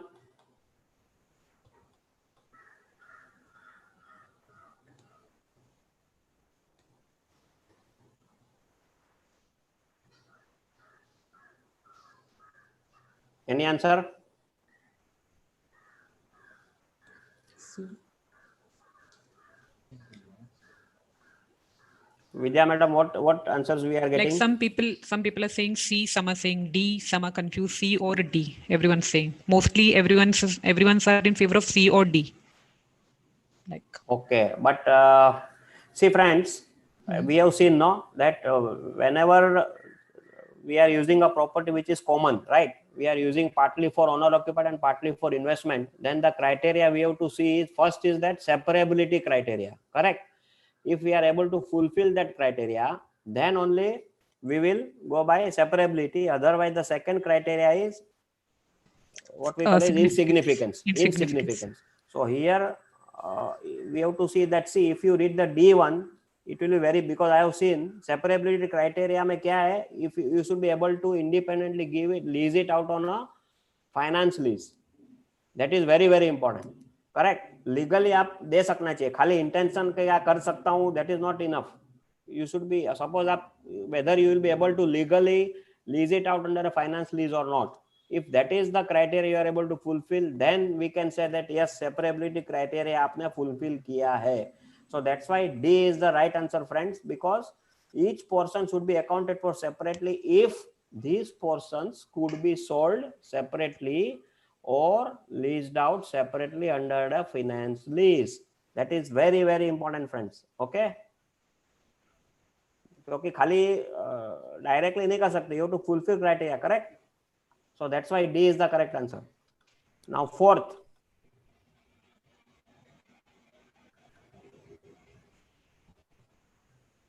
These are the A, B, C and D, correct?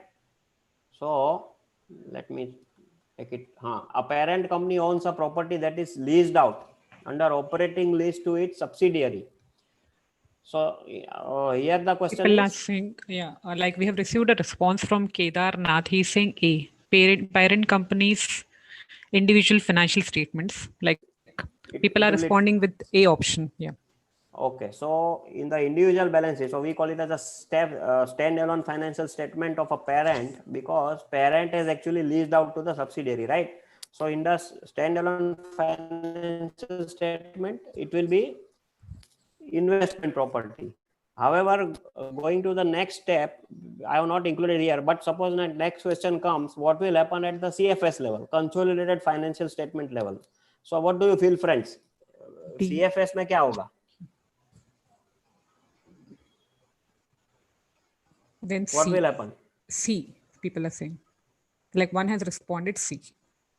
So it means in consolidated accounts, it will be treated as investment property. That is what the answer is. Yes. How? Here I have not given that option, right? See, friends, think from the group level. When I am preparing my Both consolidated parent accounts, correct? At consolidated level, I have to think from the group. So for the group, I am using that property for what? For my own use, correct? Subsidiary उसको अपने business के लिए use कर रहा है, correct? For producing, using it as a plant maybe, or whatever, building को office building के लिए use कर रहा होगा. So as a group, I have to think that as a group, it is a PPE for us. Maybe in the individual financial statement, parent के books में it is investment property because it is leasing out to subsidiary. But subsidiary किसके लिए use कर रहा है? For the own use, right? So when I am talking from the console level, group level पे, as a group, that property is in use for what? Business of subsidiary, correct? So in such scenario, even though individual books may, because that may be used as an investment property, but as a group, when I have to think that as a group whether I am using it as a own use or not. So if answer is yes, then console level pay it will be treated as a PPE and not investment property, friends. So in this case, since subsidiary is using it for own use, for console level it will be treated own use as a group level. So CFS may it will be as a part of PPE, but parent level पे it will be treated as a investment property. This is how you will have to consider. So दोनों में मेरा answer change हो जाता है madam, based on the use at the group level. Clear? So that was very important here. Now fifth one.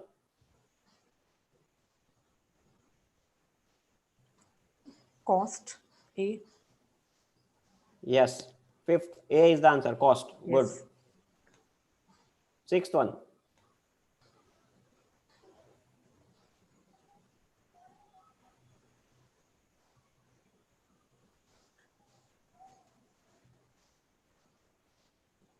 Any answer you are getting, madam? B. B. One response, B. Yeah. People are responding B. B. B That is it the should be correct. capitalized as part of cost of existing investment property, and the carrying amount of these parts, those parts that are replaced, should be de-recognized. Perfect. We have taken the example of that structural audit, right? So this is what it is covering. Okay. Seventh one.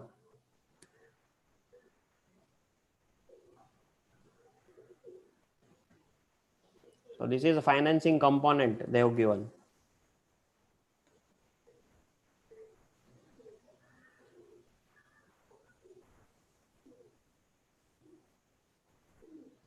Interest expense, A. Yeah, in this scenario, so we have to presume that that is the ready-made investment property I am buying. Okay. So and that facility has given me for a deferred payment. So that's why he will be charging me more rates, right? Suppose I am paying cash now, then he may give me some discounts, correct, madam? But if I say कि नहीं मुझे 2 साल का time दो, I will make your payments after 2 years, then he will say okay, then my rate will not be 10,000 per square feet, it can be 11,000 per square feet, possible, right? So that 1,000 I know that it is relating to my financing component, so that I will have to take it as my interest expense, and I cannot capitalize the property at 11,000, right? I will have to take it at 10,000. Clear? So this is that very important part. Okay. However, if that property was under construction property and I had given some advances, installments I am going to pay over a period of time, and for that I have borrowed the funds, then if that property becomes a qualifying asset under Ind AS 23, then And such, borrowing. yeah, that can be capitalized as a part of my investment property, right? Yes. So this is how you have to treat it as. 8th one, madam. People have started responding like D and A. Is there any option? Like people are giving both, like one has responded A, the other one is D. No, fine. But see, can choose. So there is an option. See, if I use the word that I can choose something, so there is a choice, right? But when I say shall adopt, it means standard does D. not give me choice. So D is the better option. So D is the correct option, Correct, only the correct option, madam. Only option. Yes. Because standard is not giving me any choice. An option at all, yes. Right? It is Yes. mandatory that I will to go for cost model. So shall adopt. That is the answer. 9th. So it's not clearly visible. The choices are. Yeah. It's on the next page. Yes. It's now. Visible now? Yes. Yes.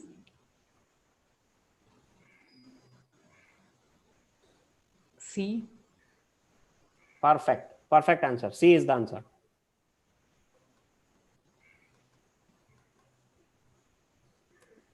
Tenth.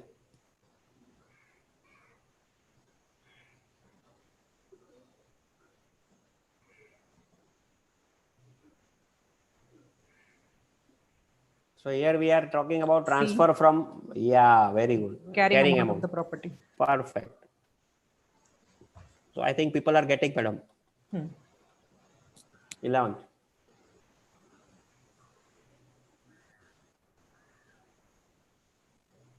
D. Right. Perfect. All the three conditions can be there.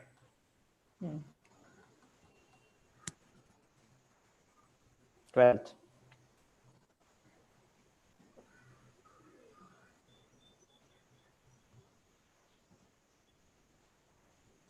C.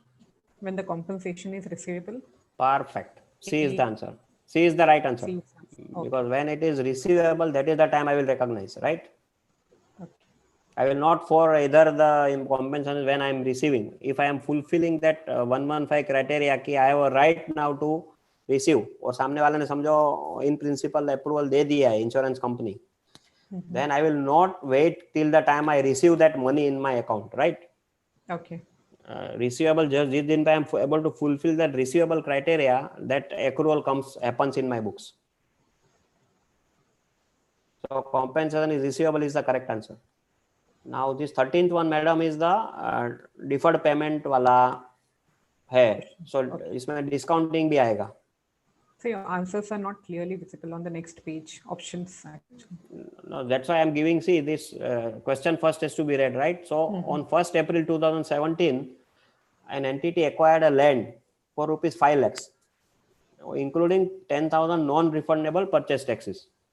The purchase agreement provided for payment to be made in full on 31st March 2019. So when this 5 lakhs I'm going to pay, not now, madam, after 2 years, 31st March 2019, I have to pay 5 lakhs, but land I am purchasing today. Okay. Legal fees I have paid 3,000 for whatever documentation and everything. And that was paid upfront as on 1st April 2017 when I got the registration done and I acquired the property. The land is held for capital appreciation. An appropriate discount rate is 10% per annum for this kind of borrowing. The entity shall measure the initial cost of the land at what? At 5 lakhs, 5 lakhs 3,000, 5 lakh 13, 493, or 4 lakh 16,223. One response we have got B, 5,13,000. Okay. Let us wait for some other alternatives.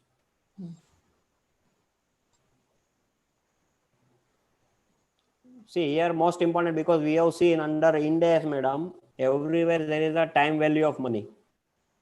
So wherever there is a time value is involved, we have to factor that also in. So we can't means मेरा cash price जो है वो आज के दिन में 5 लाख नहीं है. It will be less, right? Because I'm going to pay after 2 years. So it is a present value of 5,13,000. That after applying the discounting rate of 10%. We got a Okay, response. but my answer is, see, what is the 10,000? Whether that 5 lakhs includes the 10,000 or not. Okay. वहाँ पे mistake है. See, what is the given? That 5 lakh is including 10,000, which is non-refundable. So that is part of my purchase cost. Right? Okay. Refundable होगा तो मुझे निकालना है. I have to exclude if it is refundable, right? Taxes. But here that 5 lakhs is inclusive of that 10,000. So वापस मुझे add नहीं करना है, madam. So 5 lakhs plus 3,000. Present value of 5,03,000. Sorry. मेरा डिफरमेंट किसके ऊपर है? 5 लाख के ऊपर है कि 3,000 पे? 5 lakh. 3,000 तो I am upfront paying. Yes. So there is no discounting to be applied. Applied on 3,000 rupees. Yes. So 3,000 I will pay upfront. So उसके ऊपर तो that is the actual cost I am incurring as on that day. There is no deferment as far as the 3,000 is concerned. तो मेरा day 1 पे 3,000 पे मैंने account करना है. Only on that 5 lakhs I will have to apply discount, because 5 lakhs which is I am going to pay after 2 years, not 3,000, madam. Okay. 3,000 तो मैंने legal fees अभी advocate तो दे दिया. So that is actually at upfront payment as on the आज के दिन में, so that is at fair value only, no discounting. So 5 lakh पे I will apply that 10% discount for 2 years. 5 lakh rupees. Yeah, present value of 5 lakh rupees after 2 years will be the answer. Plus 3,000 जो upfront payment किया मैंने, without discounting. So 5 lakhs for 2 years, 4 lakh 13,223 आएगा. Plus 3,000 rupees. 3,000 upfront payment. So total will be 4 lakh 16,223. That is the answer. Clear? So answer is D here. Yeah. Hopefully it is clear, madam, to everybody. Yes. Great. Now this is that component accounting. Sorry. Yeah. Readable, no? Yes. Okay. So here, please read, and then we can get the answers from the participants. ABC company bought an investment property for rental purpose. The cost of the investment property is rupees 150 crores and can be depreciated either using a composite useful life or useful life of its major components. It is expected to be used over a period of 30 years. The RCC structure of the building has a useful life of 25 years. The roof of the building is replaced every 5 years. The investment property will be depreciated using the straight line method over. Now these are the options. Yes.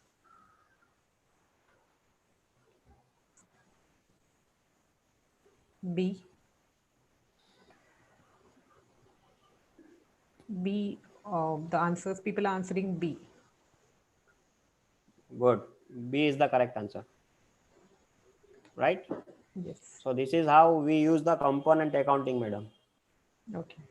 Okay. Same principle is used for PPE also. Same here applies for investment property also.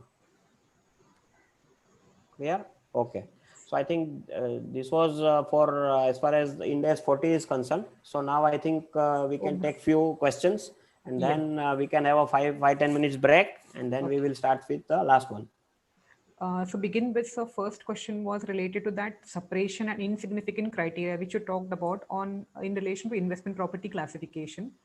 So there you referred that if it is less than 5%, then it may be considered as not significant.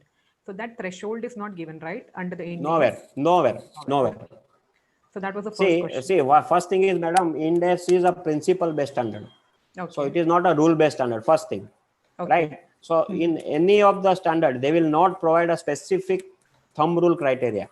But how as a normal parlance, we feel what is significant, what is material, what is immaterial, Okay. right? That is a judgmental area, right?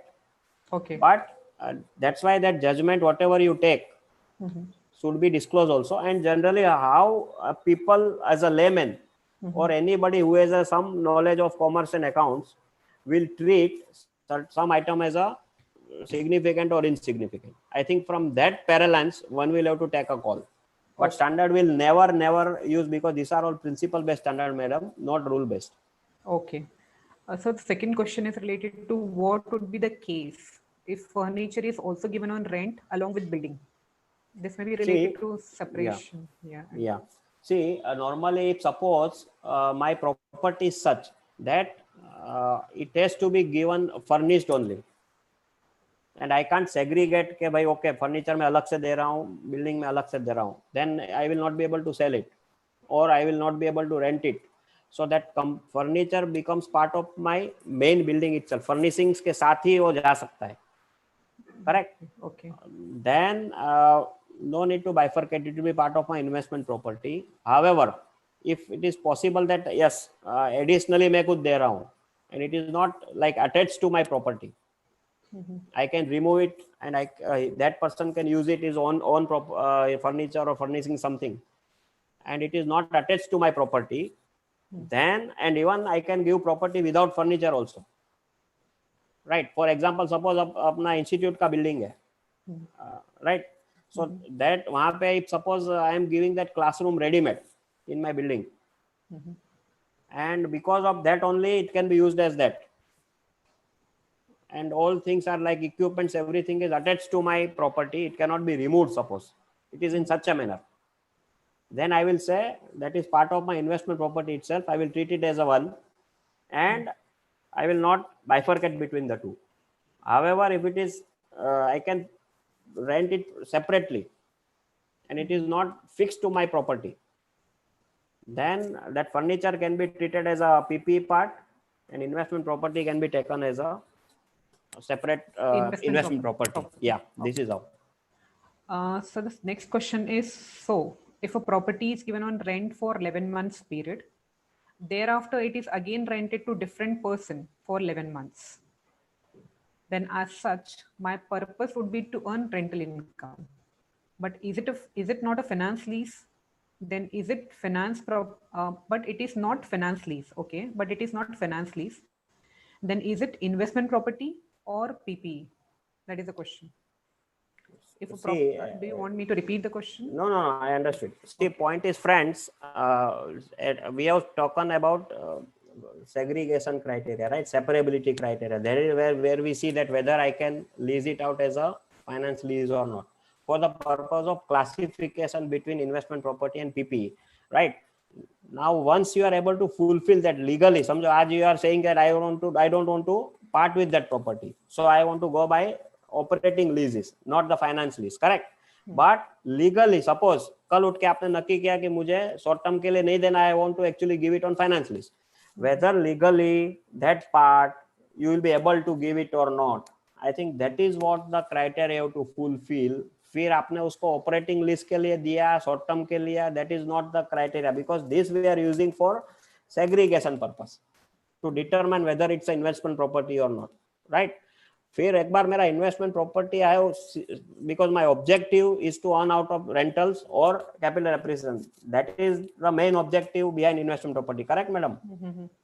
But एक कब आएगा कि जब मेरा प्रॉपर्टी I am using as a hotchpotch, I have some part which is I am using for my own use, and some part it is I want to give it for rent. Then only that classification comes. But suppose मेरा अलग से property है ही, which is separate property, then it is separate only. तो उसको फिर मैं operating lease के use करूँ या finance lease? My answer remains same, that my intention is what? To earn rental or capital appreciation, no? So if I am fulfilling that, then it is going to be investment property. Clear? Okay. So the next question is, what about joint ownership property rented to partnership firm in which owners are also partner. Joint ownership property rented to partnership firm in which owners are also partners. Okay, fine. But this joint ownership is in whose books and whether or partners co, because it will be in individual books, correct? Hopefully. Then whether no elaboration has been given. Like this is the no. only question. Which So first thing that Ind AS 40 should be applicable. Okay. So if that is an individual person, whether Ind AS 40 applies to him or not, that has to be seen. And forget about everything. Maybe commercial substance also may be relevant here. No. See, like we have taken the example of parent giving to subsidiary, right? So whether it is at arm's length or not, that is not the criteria, right? We go by that in the parent's book, whether it is treated as investment property or not. बाद में फिर उसको arms length पे दिया है या कम rent पे दिया है, that is not the criteria we look for the classification purpose. Correct? So यहाँ पे अगर suppose the property is in the name of individuals and it is jointly held, then उसके books में he will be 100% showing it as an investment property, individual books में. But और उसका consolidation तो होगा नहीं यहाँ पे, right? Because individual will not consolidate. But however, suppose that property is held in some other entity which is owning that property, और वहाँ पे समझो वो दोनों पार्टनर वहाँ पे भी पार्टनर्स है या जॉइंट ओनर्स है, and same this given to that partnership firm. तो पार्टनरशिप फर्म में तो it is being used for the business purpose, right?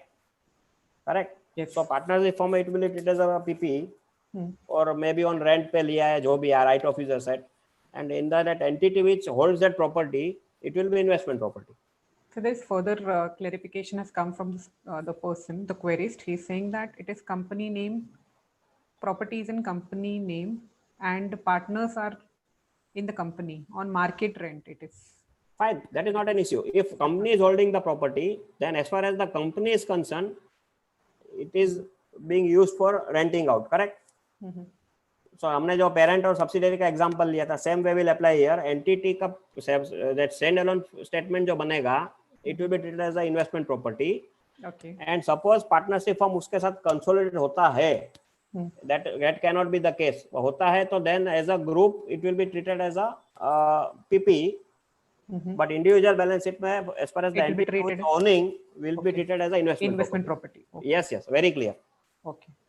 So the next question is, in case of exchange of properties, if there is cost saving on account of combining property, what impact? Exchanged property has same value. In case of exchange of properties, if there is cost saving on account of combining property, what is the impact? Yeah. See, here again you have to see whether your future cash flows, like, so cash flows also includes cash cost savings. So if you are able to prove that whatever you are exchanging for that property, correct, barter exchange की बात कर रहे हैं आप. So if you are able to prove that because of this exchange what you are doing, कि मेरे पास दूसरा कुछ एसेट था जो मेरे लिए काम का नहीं था, और उसके सामने में ये प्रॉपर्टी मुझे अगर मिल जाता है जो बाजू का है, वो may be, and because of that in future there will be a huge cost savings. So indirectly I am able to prove that it fulfills the criteria कि मेरा cash flow is going to change in the future. Cash flow is not purely restricted to inflows. It also includes my savings in outflows, right? So savings means, I think there is some clarification that instead of 4 staff, they can now manage with 2 staffs. That is the saving they are talking about. No. See, here we are talking about cash Cost flow savings. which is going to have a, I think, significant impact, madam. Okay. Then only. Otherwise, अगर मेरा significant impact नहीं है, so then it will be treated as a saving of salary cost may not be that significant. Maybe that yours. Yeah. So significant होना चाहिए. So cash flow should be like prima facie huge difference is going to make because of that cash flow. Then only. Otherwise, it will be non-commercial. Okay. So in the case of when you dealt with that transfer of property to or from to investment property, like investment property Yeah. Okay. or for inventory, There you talked about deemed cost. What exactly is a deemed cost? It is a cost on the date of transfer, that is cost less all depreciation, all impairment cost and everything. Yeah, जो मेरे book में खड़ा है. Whatever is my carrying amount in my books as on the date of transfer, that will become the cost of that incoming, जहाँ पे वो जा रहा है. That is all. A last question which is on the screen is, what about computers purchased exclusively for rental income and not used for the purpose of business? Very good. We have seen definition of In that investment. case, the same should still be PP or it can be investment property. You go to the definition of investment property, madam. There it is very clear. It only includes land, building, part of both or both. So anything other than land and building will be covered under PP. So computer, that is equipment. So equipment renting is covered under PP and not under Ind AS 40. Ind AS 40 आप कब आओगे? जब आपके पास land or building or land या building होगा तो ही. Otherwise you will be under PPE standard. Very clear. Okay, sure. So we are done with the questions. So Okay. So we can, I think, break for maybe what, 5 minutes? yes, we will reassemble back at 1:05. Yeah, sure. 1-5. Okay, sure. Thank you. Okay. Ricky. Thank Yeah. you. Thank you.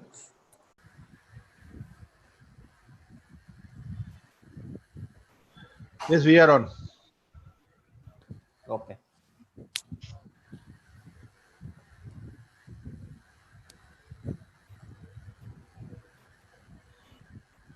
Vijay ji start करिए. Yes. So you can start with Ind AS 41 on agriculture. Okay. So friends, welcome back. Hope our first deliberation was fruitful and I could clarify all the doubts which you had raised, and I would successful in actually clarifying the doubts or the concepts as far as the Ind AS 40 investment property is concerned, because this is going to be very, very important and relevant standard going forward, friends, as I said, because of REIT, REITs. Now, another important standard, because maybe this standard is not that much useful as far as the practicing members are concerned, because such type of entities which are dealing directly into such type of industries few, and major part is actually unorganized sector which is handling agriculture. But still, we should know as a professional what are the criteria for agricultural accounting, disclosure, everything. And here one interesting facts I would like to start with. When the standard was there in IFRS, that is called is IAS 41, that was there from since many years. However, when India and Malaysia, they both agreed ke bhai chalo, we want to also converge with IFRS and we want to go for Ind AS in India, and same way Malaysia also said that also we would also like to shift to IFRS regime. There, as far as the IAS 41 standard was concerned, there the concept was all agricultural assets, we call it as a biological assets, then there is a bearer plant, then there are consumable biological assets. There a standard formula that everything will be measured at fair value less cost to sell. What we and Malaysia argued that as far as the bearer plants are concerned, we will see what is the definition of bearer plant. It is meaningless and it is not going to help anyone if we insist that those plants also should be measured at fair value. We said we will go by cost model as is available under Ind AS 16, and we will not agree that those kind of bearer plants also to be treated as a part of Ind AS 41. And friends, first time in the history, IFRS or IASB board, as it is said, they agreed to our stand and they changed their original standard by changing IAS 41 to be in line of what we have suggested as India and Malaysia. and they said, okay, we agree with your logic. From now onwards, bearer plants we carve out from IAS 41 and it will be treated under Ind AS 16 PPE. So I think this was a very, very big win as far as India is concerned. Okay, that first time in the history, IASB changed their standard based on our recommendations. So I think that was a good part. So when we will touch upon that bearer plants, we will see what was the logic and why it is now treated under Ind AS 16. And maybe I think I don't know whether the faculty was taken that Ind AS 16 standard, whether he has dealt upon with this bearer plants or not, I don't know. So Vidya madam, can you confirm by asking to organizer whether he has covered or not? No, sir, I don't I don't think so. So that Okay, part has not been covered. fine. So I will touch upon this part also, even though it is covered under Ind AS 16, but yes, it will be beneficial to understand that also. So this was the background, friends. So now let us move into the standard. Now, as I said, every standard will have its objective, scope, then the principles for recognition, measurement, and disclosure and presentation. So scope of 41 is also very clear, friends. These standards shall be applied to account for the following when they relate to agricultural activity. We will see what is the meaning of agricultural activity also. So it covers biological assets. We will see what is biological assets, agricultural produce at the point of harvest, and government grants which are relating to such kind of agricultural activity. So these standards cater to these three kinds of transactions. It will not cover land which is used for the agriculture activity, because land we have seen will be either covered under Ind AS 16, or today only we have seen it is covered under Ind AS 40 investment property. So land part you will have to go to that standard. Agriculture activity will be covered under 41. Intangible assets related to agriculture activity, again this you will go to Ind AS 38, intangible assets and not cover under 41, right? Bearer plants, which I was actually discussing in the beginning, bearer plants related to agriculture activity which are accounted under Ind AS 16, which again will be carved out from this standard. You have to go to Ind AS 16. We will see what is the meaning of bearer plants. And last one, any government grants which are related to those bearer plants, again it will be treated under Ind AS 20, because Ind AS 20 standard is for government grants specifically. Okay, but however, those government grants which are relating to agricultural activity will be covered under 41. So this is the premise. Now, as far as if you see in the earlier slide, I have said agricultural produce at the point of harvest. So that produce is covered here. Suppose I pluck the fruit from the tree. So at the time of plucking, so plucking we call it as harvest. So that agricultural produce, that is a fruit at the point of plucking, that is harvest, is 41 standard.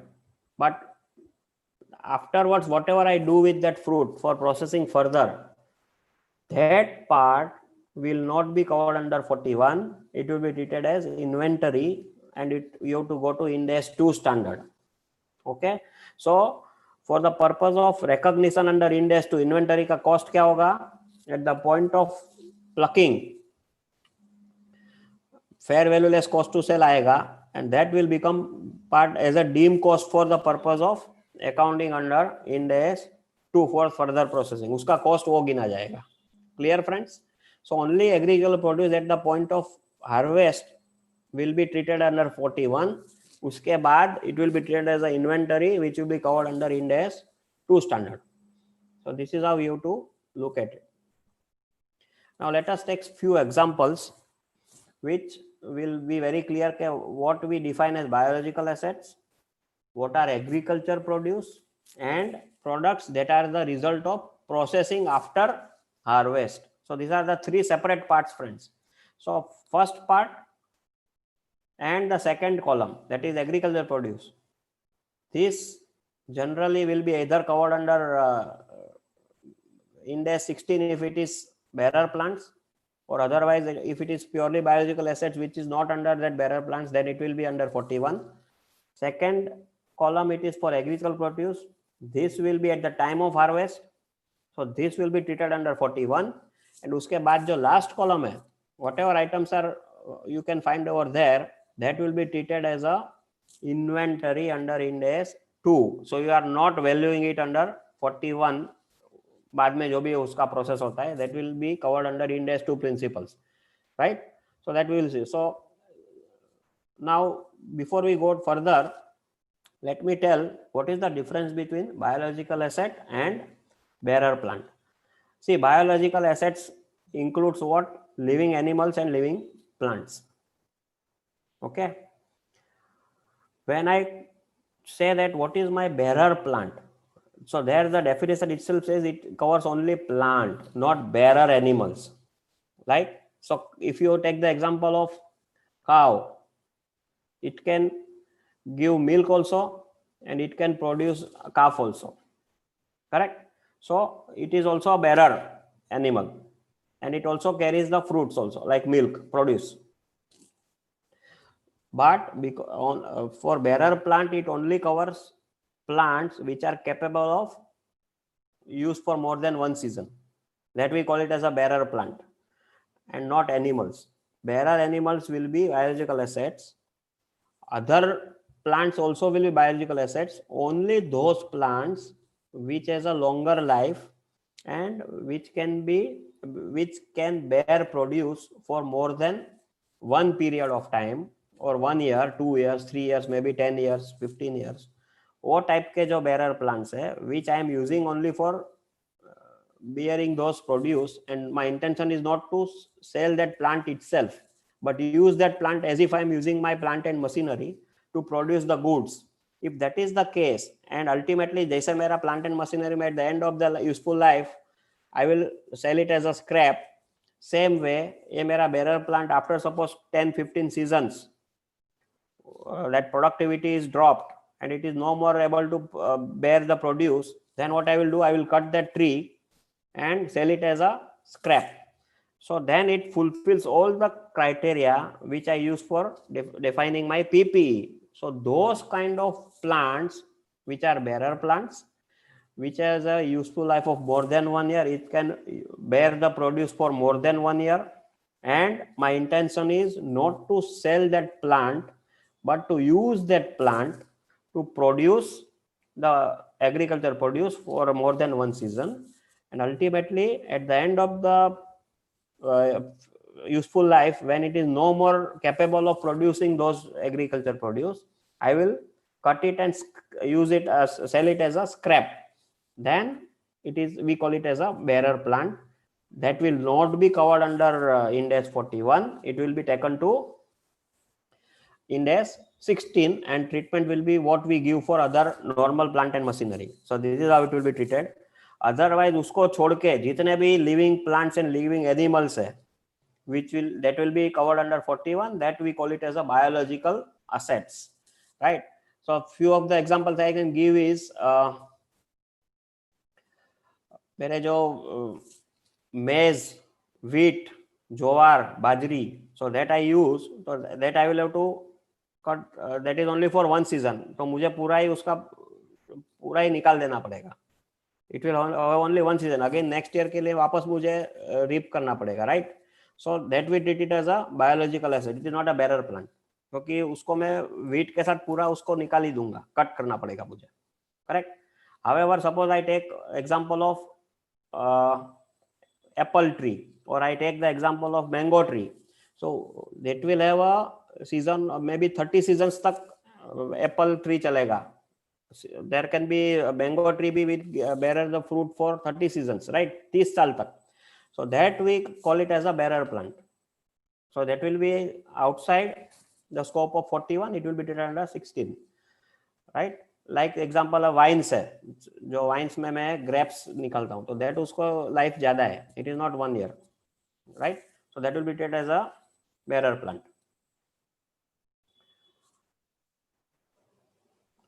So this is that example, friends.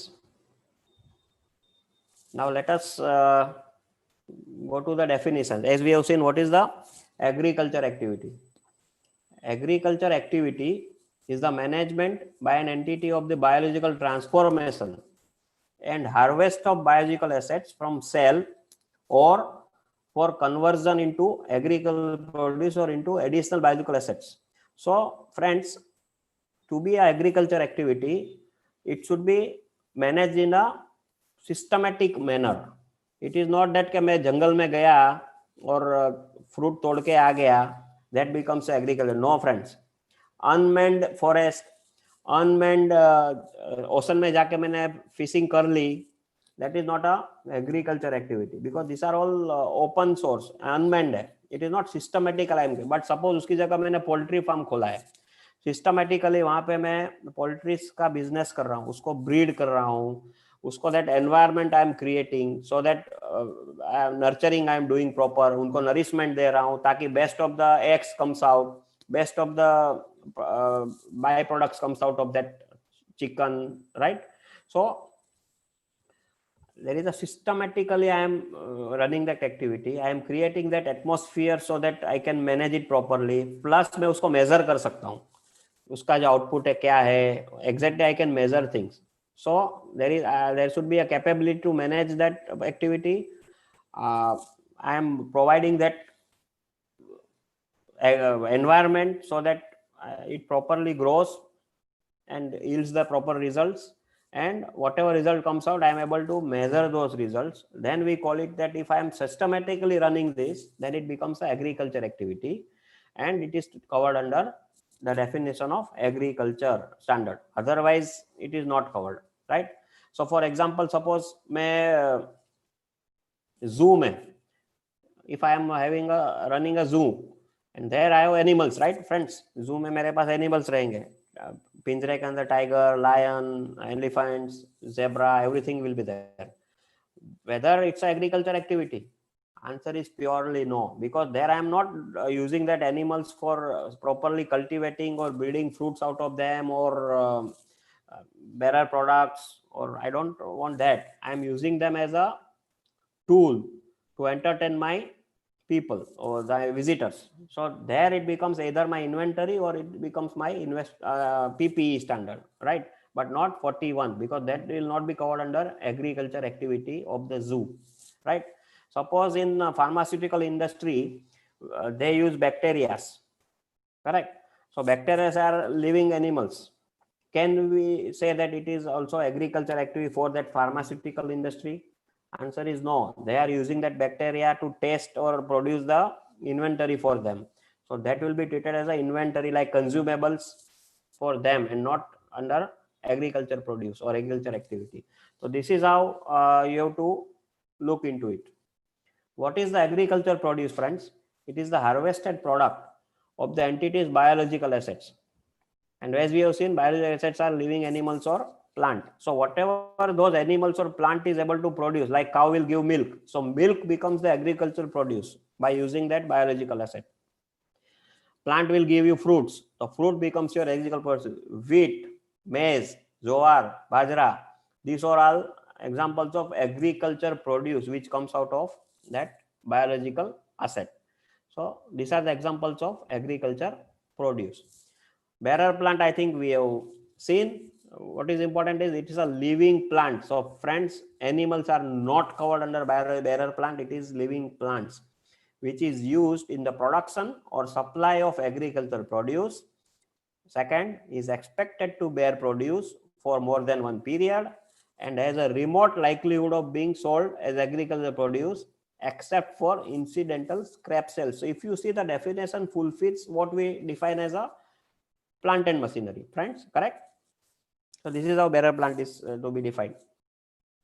Now, when we value those, measure those agricultural produce or agriculture biological assets, we use fair value less cost to sell. So what is the cost to sell? Fair value, we have to go to Ind AS 113 standard where they have defined what is fair value. It is like most advantageous market mein, if independent buyers and sellers are there, then what is the price you are able to fetch in the open market?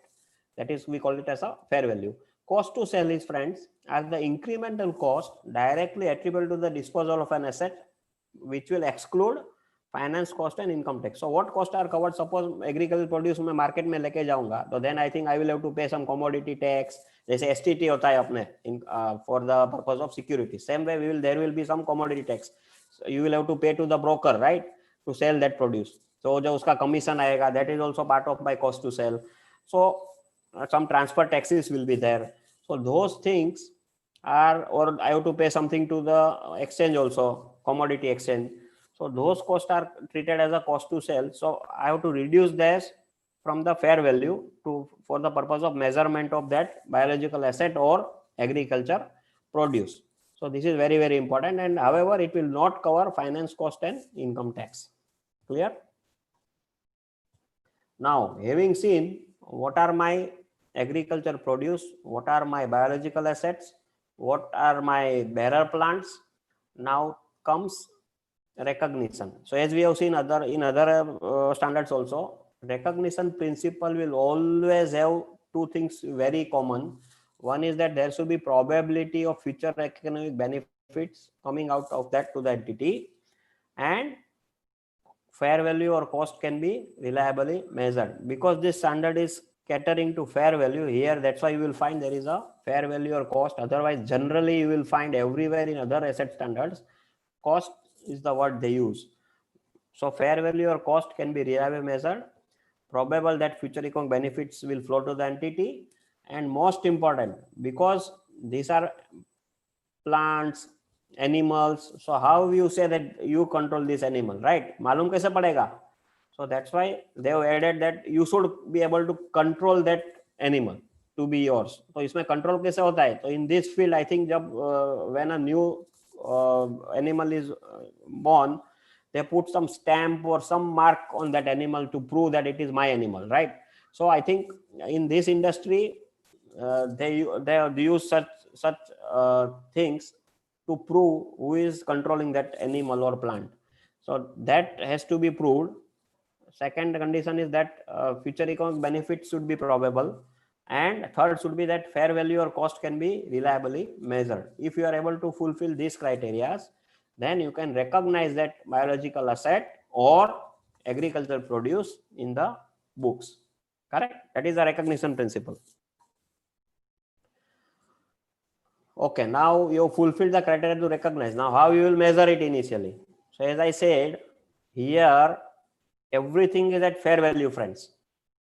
Cost is not permitted. यहाँ पे उल्टा है. Ind AS 40 में we have seen fair value is not permitted, right? वहाँ पे mandatory था कि cost is to be applied. Here उल्टा है. Unless fair value cannot be measured reliability at initial recognition, then only you can use cost, or that too only at initial recognition, friends. बाद में नहीं.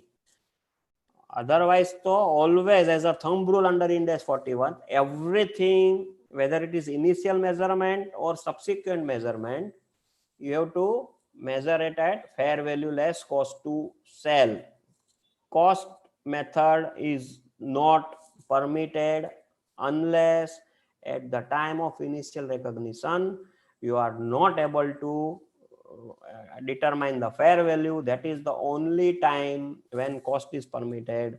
Otherwise, under 41, everything as a thumb rule, it is mandatory that it has to be measured at fair value less cost to sell. Very, very important matter. Subsequent measurement. When we are talking about, we can bifurcate into two parts. One is biological asset, how to measure, and one is agriculture produce. So we have seen in that first column, what is my biological asset, right? So this is that first column. So biological, sheep, trees in plantation forest, plants, dairy cattle, pigs, all those are my biological assets. And that second column, we call it as a agriculture produce. So how to measure them subsequently, friends? So all the biological assets I have to measure at subsequent, right? Fair value less cost to solve compulsory, cost option not available. Very, very clear, friends.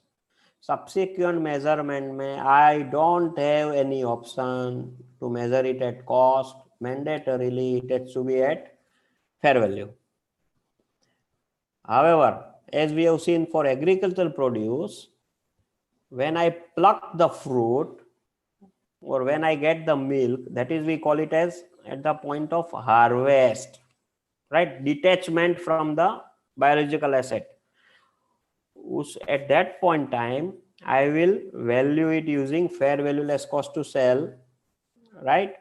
उसके बाद में it will be transferred under Ind AS 2 inventory standard, and that fair value less cost to sell which we have determined at the time of harvest, that will be treated as deemed cost for the purpose of Ind AS 2 measurement, right?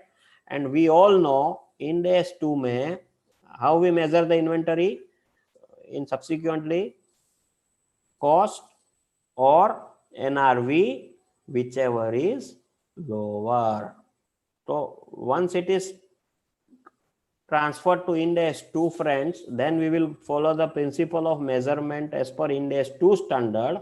We will discontinue measurement under 41 standard, which always say that आपको तो हर एक चीज को fair value less cost to sell पे measure करना है. But as far as the agriculture produce is concerned, once you harvested, उस वक्त आप उसको एक fair value less cost to sell कर दोगे.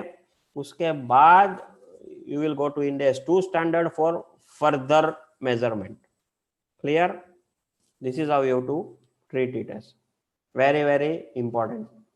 However, as far as the biological asset is concerned, every time you will have to, as a fundamental principle and thumb rule, you will measure only at fair value less cost to sell.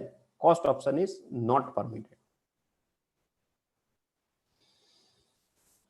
Now fair value hierarchy as per Ind AS 1 through जो level 1, level 2, level 3 जो है, and generally in such type of industry where agricultural produce के लिए भी always there will be a readily available market, as well as for biological assets there always you will find that market is available. So fair value आपको हमेशा, it is reputable presumption that always fair value will be available for such type of industry. Correct? So it is very easy. So generally it will be either level 1 पे आ जाएगा या फिर maximum level 2 पे चला जाएगा. But generally you will get the market, ready market available. So 1 में ही आता है generally. If no separate market available for biological assets, then fair value the total plantation including land and other assets, and then reduce the fair value of land. Suppose I have one plantation of trees, correct? Coconut का plantation है मेरे पास, और या फिर मेरे पास समझो wheat का plantation है. And if I want to sell, then मेरे पास पूरा as a whole including land I can sell it and I have fair value for the whole including everything. I don't have separate fair value for उसके ऊपर का जो मेरा biological asset which I am growing on that land. Suppose at that point in time I don't have that fair market value for that.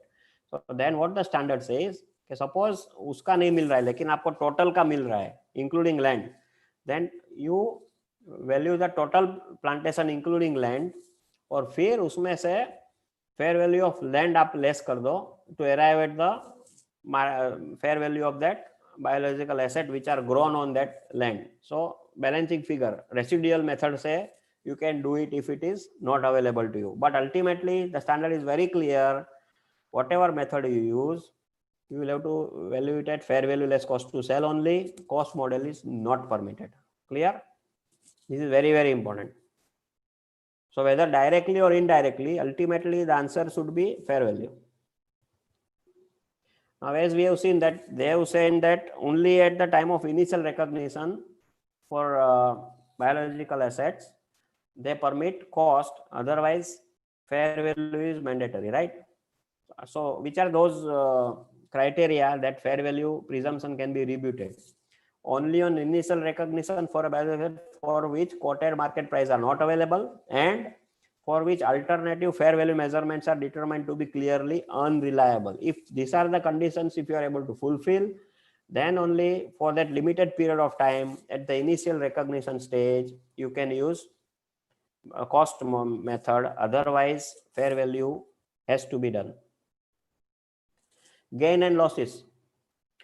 See friends, here everything at every stage you have to use fair value less cost to solve model. So even it is initial recognition or subsequent measurement, every time this is the thing. So there will be always be some gain or losses, right? तो उसको आप क्या करोगे? So standard is very clear, because we are using fair value principle. It will be through fair value to P&L. So everything will be routed through P&L. So recognizing profit and loss, a gain or loss on initial recognition of a biological asset fair value less cost to sell, and from a change in fair value less cost to sell. So every time whatever differences you get because of change in fair value, you will have to route it through P&L. So you are using FVTPL method here. Now coming to government grants. Here we have seen that for all those biological assets, which we can say it also includes some bearer plant, then you will apply Ind AS 20. But for other biological assets which are covered under 41 and for which you are using fair value method, right? अगर आप cost measure कर रहे हो for that limited purpose, or you are valuing your bearer plants, then Ind AS 20 will apply, that is government grant standard. But for other biological assets, you will apply government grant which is covered specifically separately under Ind AS 41. Agriculture के लिए उन्होंने अलग से government grant को define किया है कि उसको आप कैसे रिकॉग्नाइज करोगे if it is relating to your agricultural activity of biological assets. यहाँ पे there can be two kinds of government grant. One is which is unconditional government grants and the other one is which is conditional government grant, right? So as the word says, unconditional का मतलब है कि if you do this activity you are eligible for certain grants from the government. So that you just by entering into that activity you are fulfilling that eligibility criteria and you are eligible for that grant. So that such type of grant we call unconditional government grant. So all those biological assets which are measured at fair value, means which are covered under 41, recognizing profit and loss when the grant becomes receivable. So बाद में आप और कुछ करना ही नहीं है. जब भी you are fulfilling that criteria of entering into that activity and for that government is giving you some grant without any conditions, the day you are eligible and you are fulfilling that condition, right, to accrue that grant, you have to fully recognize in P&L. कुछ deferment करने की जरूरत नहीं है, right? For all those biological assets which are measured at cost, like bearer plant भी हो सकता है, you go to Ind AS 20. Now friends, Ind AS 20 क्या बोलता है? Either you can treat it as a deferred payment and then उसका जब depreciate आप करते हो bearer plant को, you will transfer from the deferred revenue to revenue account to the extent how much cost you have transferred to P&L. So over a period of time you will amortize that government grant. Or second method is allowed is what? You can reduce your cost from that grant, correct? So आप उसको bearer plant में से ही less कर सकते हो. These are the two methods permitted under Ind AS 20. So whatever you feel you can use it. But as far as unconditional government grant for 41 का जितने भी assets covered होते हैं biological assets, for that directly it will go to your P&L on day one if it is unconditional grant. However, there will be certain grants which are conditional, like कोई जब government बोलेगा कि okay, I permit that you will use this activity to produce only these things, you will not use it for other products. If that is a conditional grant, और उनको ने बोला है कि you can't do other products here for at least 5 years, and then only you are eligible for this grant, otherwise you will have to pay those grant back to me. Suppose these kind of conditions are there. then we can say these are the conditional government grants, and here we will have to wait till the time those conditions are fulfilled to book it as a to my profit and loss. Otherwise it will be treated as a deferred revenue in my books. It will be shown as a liability till the time I am able to fulfill those conditions. तो एक condition क्या था कि 5 साल तक, so I will have to wait. Government ने day 1 को मुझे पैसा दे दिया, grant has been given to me, but it is not my income, it's a liability for me till the time I am able to fulfill that condition of 5 years. So I will keep it as a liability in my books. At the end of 5 years, when I have fulfilled all those criteria, I will transfer from deferred liability to income in my P&L. This is how I will treat that conditional. दूसरा conditional grant क्या हो सकता है कि okay, overall there is a 5-year period, but every year अगर आप जैसे जैसे उसको fulfill करते जाते हो, to the extent of that 1 year का grant, it will be free. So it will become unconditional. So what I will do, as and when I complete that 1 year, I will transfer whatever grant is relating to that particular year from deferred to my income, and बाकी का मैं उसको I will continue as a liability. So 2 ways it is possible for government grants to be recorded as a my income. So this is how we have to deal with under Ind AS 41 relating to government grants. Presentation. Biological assets should be presented separately in the balance sheet, friends, as per Ind AS 1 presentation standard. We will see the example how it is to be presented. Illustration is given. Suppose there is a dairy, XYZ Dairy Limited, Amul Dairy Limited, whatever. So this is the balance sheet they are saying. So here what they have shown, assets may non-current assets, dairy livestock which is immature. Then second item they have shown is dairy livestock which is mature. Subtotal of biological assets. Then we have PPE, means other plant and machinery which the dairy must be using. Then in current assets we have this, and this is how they have prepared the assets part of the balance sheet. So here if you see that they have given dairy livestock not as one item, they have given the sub grouping also. They have bifurcated the dairy livestock into 2 parts. One is immature and one is mature.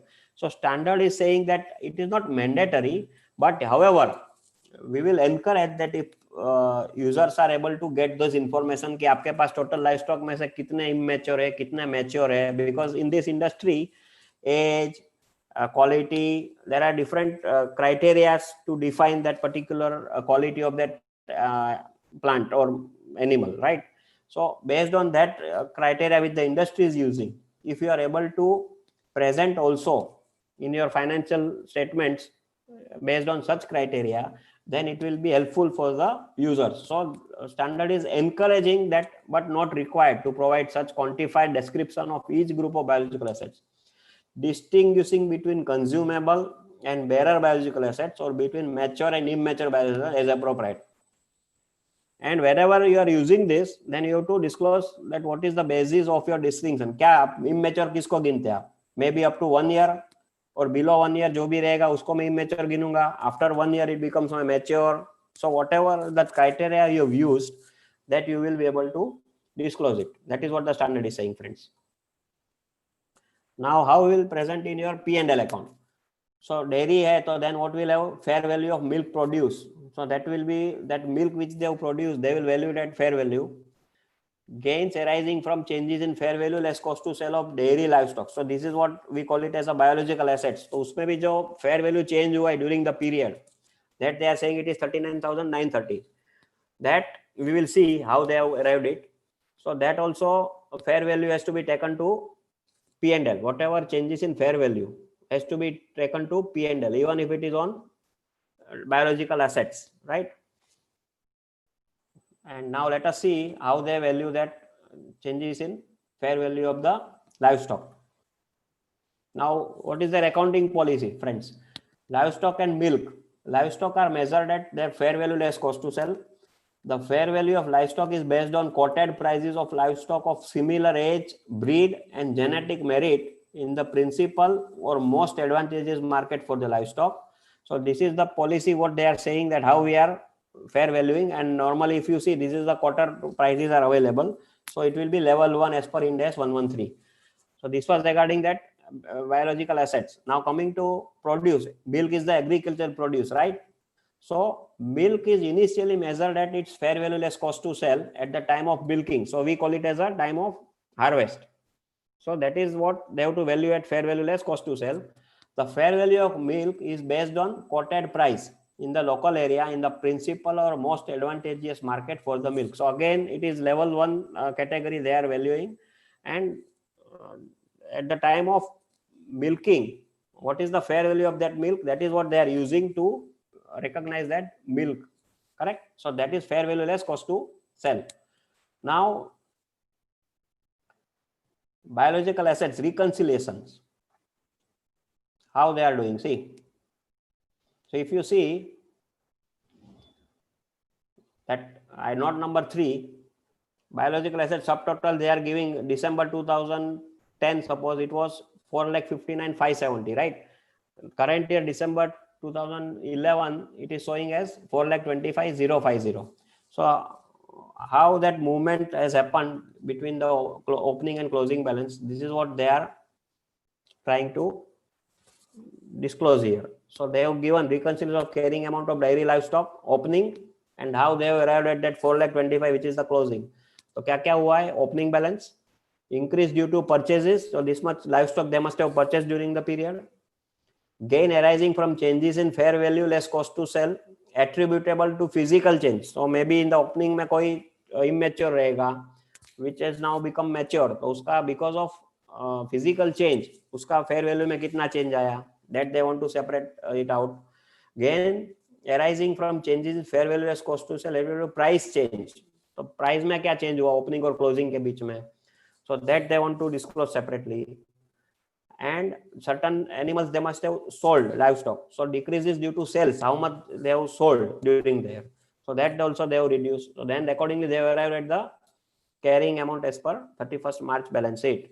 So that is 4,25,000. So this is the movement. Now if you add this gains arising from changes in fair value because of physical change, that is 15,350, and gains arising from price change, that is 24,580 friends, you will get 39,000, which we they have shown in under note number 3 in the profit and loss. Gains arising from changes in fair value less cost to sell of dairy livestock. So this is how standard encourages that you give this separate breakup for physical change kitna gain hua hai, or because of price change what is the gain. So it is encouraged, but it is not mandatory. You can directly take 39,930 as the change in the overall fair value of the livestock. That is also permissible, but this is encouraged, right? Another example, same way. Here they have given the reconciliation, friends. Herd of 10 2-year-old animals was held. Opening stock they have given of animals. They were holding 10 2-year-old animal, right?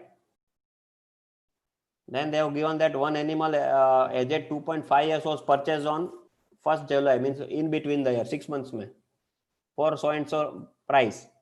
And one animal was born on 1st July, so and so date.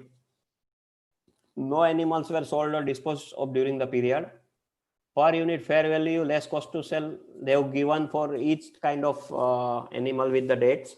So 2-year-old animal opening में क्या था 100 rupees. Newborn animal का rate क्या था fair value as on that 1st July 70 they have given. 2.5-year-old animal they have given is 108 as on 1st July when it was purchased, right? Newborn animal was newborn on 1st July, उसका 31st December का value कितना हो गया है 72 they have given, right?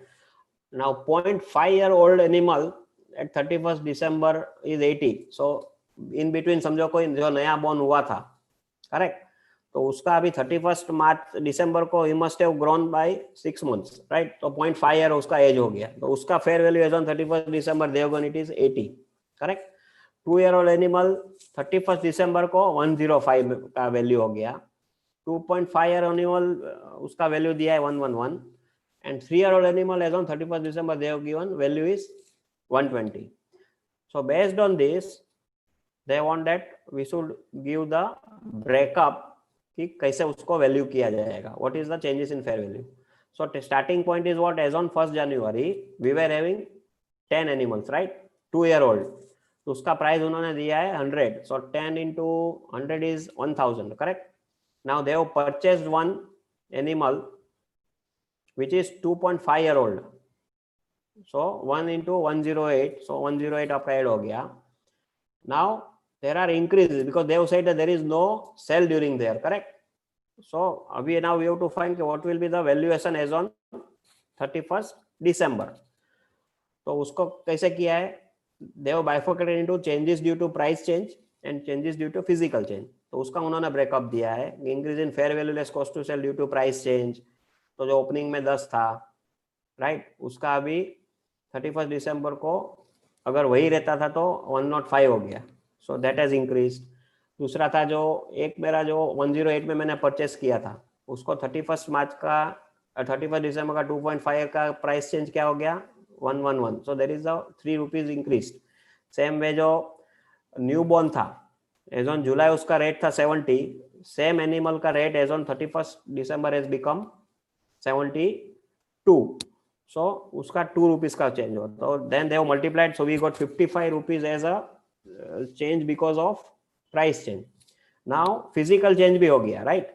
सो जो 10 animal जो मेरा opening में था वो 2 year का था, as on closing they have become now 3 year, correct. So because of the physical change their value has gone up. So अगर वो सेम रहते थे तो उसका 31 दिसंबर का 2 year का कितना दिया है, 105. But because now they have become 3 year old, so that difference क्या है, 120 minus 105. So that comes to that difference is 150 rupees. Same way they have done for other areas. So we get changes attributable because of the physical change. So that comes to 237 friends.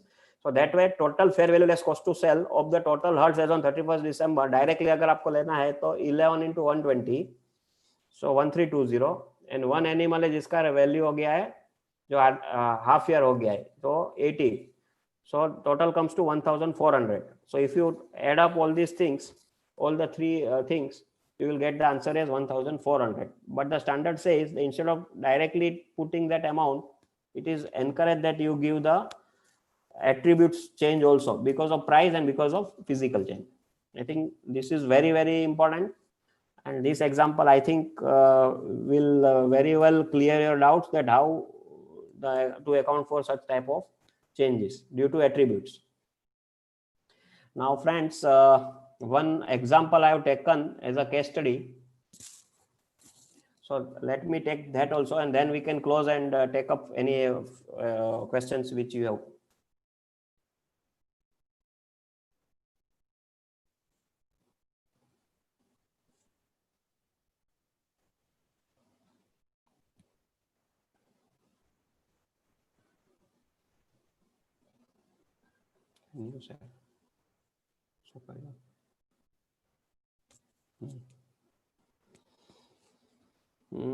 Solution.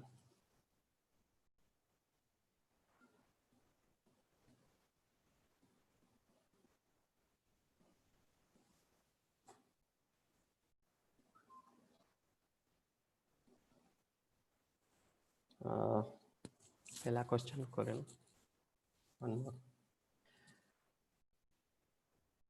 One second. Your MCQ also has some questions. One question. Yeah, that is the answer here. So that MCQ में जो question है ना sir, उसका answer है MCQ. वो भी खोलना पड़ेगा ना MCQ. Yes, yes, yes.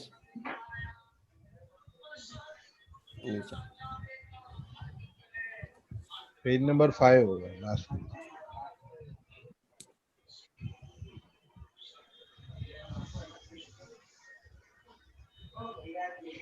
Yes. See, friends, in this case, A Limited is having a horse farm. The business of company involves breeding and maturing horses for future selling. So they breed the animals, horse, they mature the horse, nurture the horse, and then make capable for selling in future. And this is their business, right? So they are into agriculture activity. The company was incorporated, dates they have given, and they have acquired they have given for over the period of 4 years how they have acquired immature horses, क्योंकि उनका काम ही है कि बच्चे को लेके आओ, उसको नर्चर करो and then make it capable of selling as a matured horse. So immature horse, what they have purchased every year, that details they have given, correct? And they have acquired 50 mature horses in the year 2016. So direct purchase भी किया है matured horse, that in which year, that also they have given. फिर उन्होंने details दिया है how much company has sold during that 4 years. सो उन्होंने mature horse को cell किया है 50, 100, 115 etcetera etcetera for this 3 years. They have given when the horse becomes mature. So immature horse को mature होने में it takes 1 year. So that is the period they have given. And they are given that नया born कब हुआ है.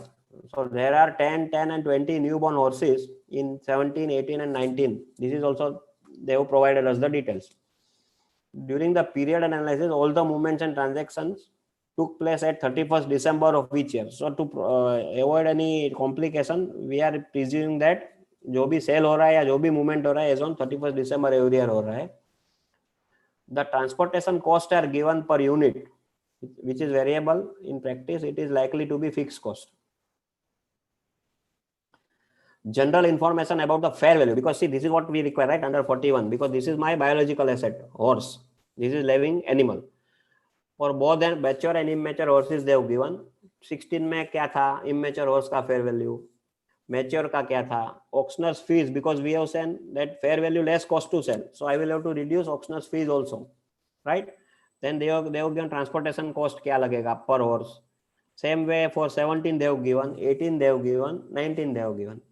Now, based on this data, they want us that please provide the measurement of the horses, how that movement will happen from the opening to closing, movement in immature horse, movements in mature horse, उसका cell कैसे दिखाओगे, and उसका closing balance कैसे आएगा, and what will be the fair value changes because of price change and because of physical change.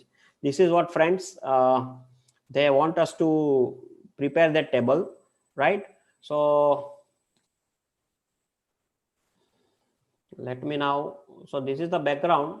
I think organizers will be sharing with you the MCQ questions also as well as the solutions. So at present, just have a look how it can be done. Don't try to understand it now. You can leisurely go through the questions and solutions, but first is that present. So I go back to my costing paper in final, where most important part is how you capture everything in your tabular format, right?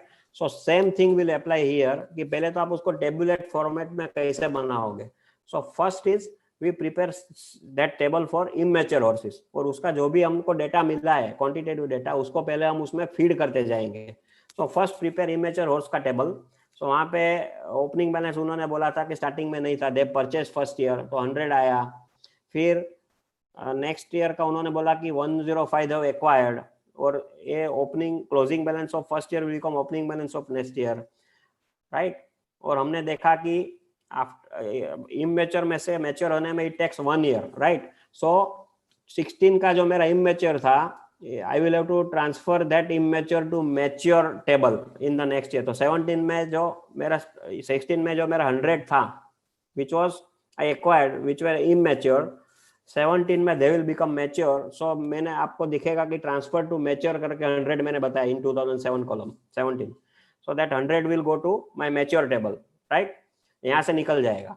Same way मेरा new born हुआ तो I will add, so that way my closing balance for next year will come. Same way it becomes opening for next 2018 में. Same way वहाँ पे they have given how much I have acquired, कितना नया born हुआ.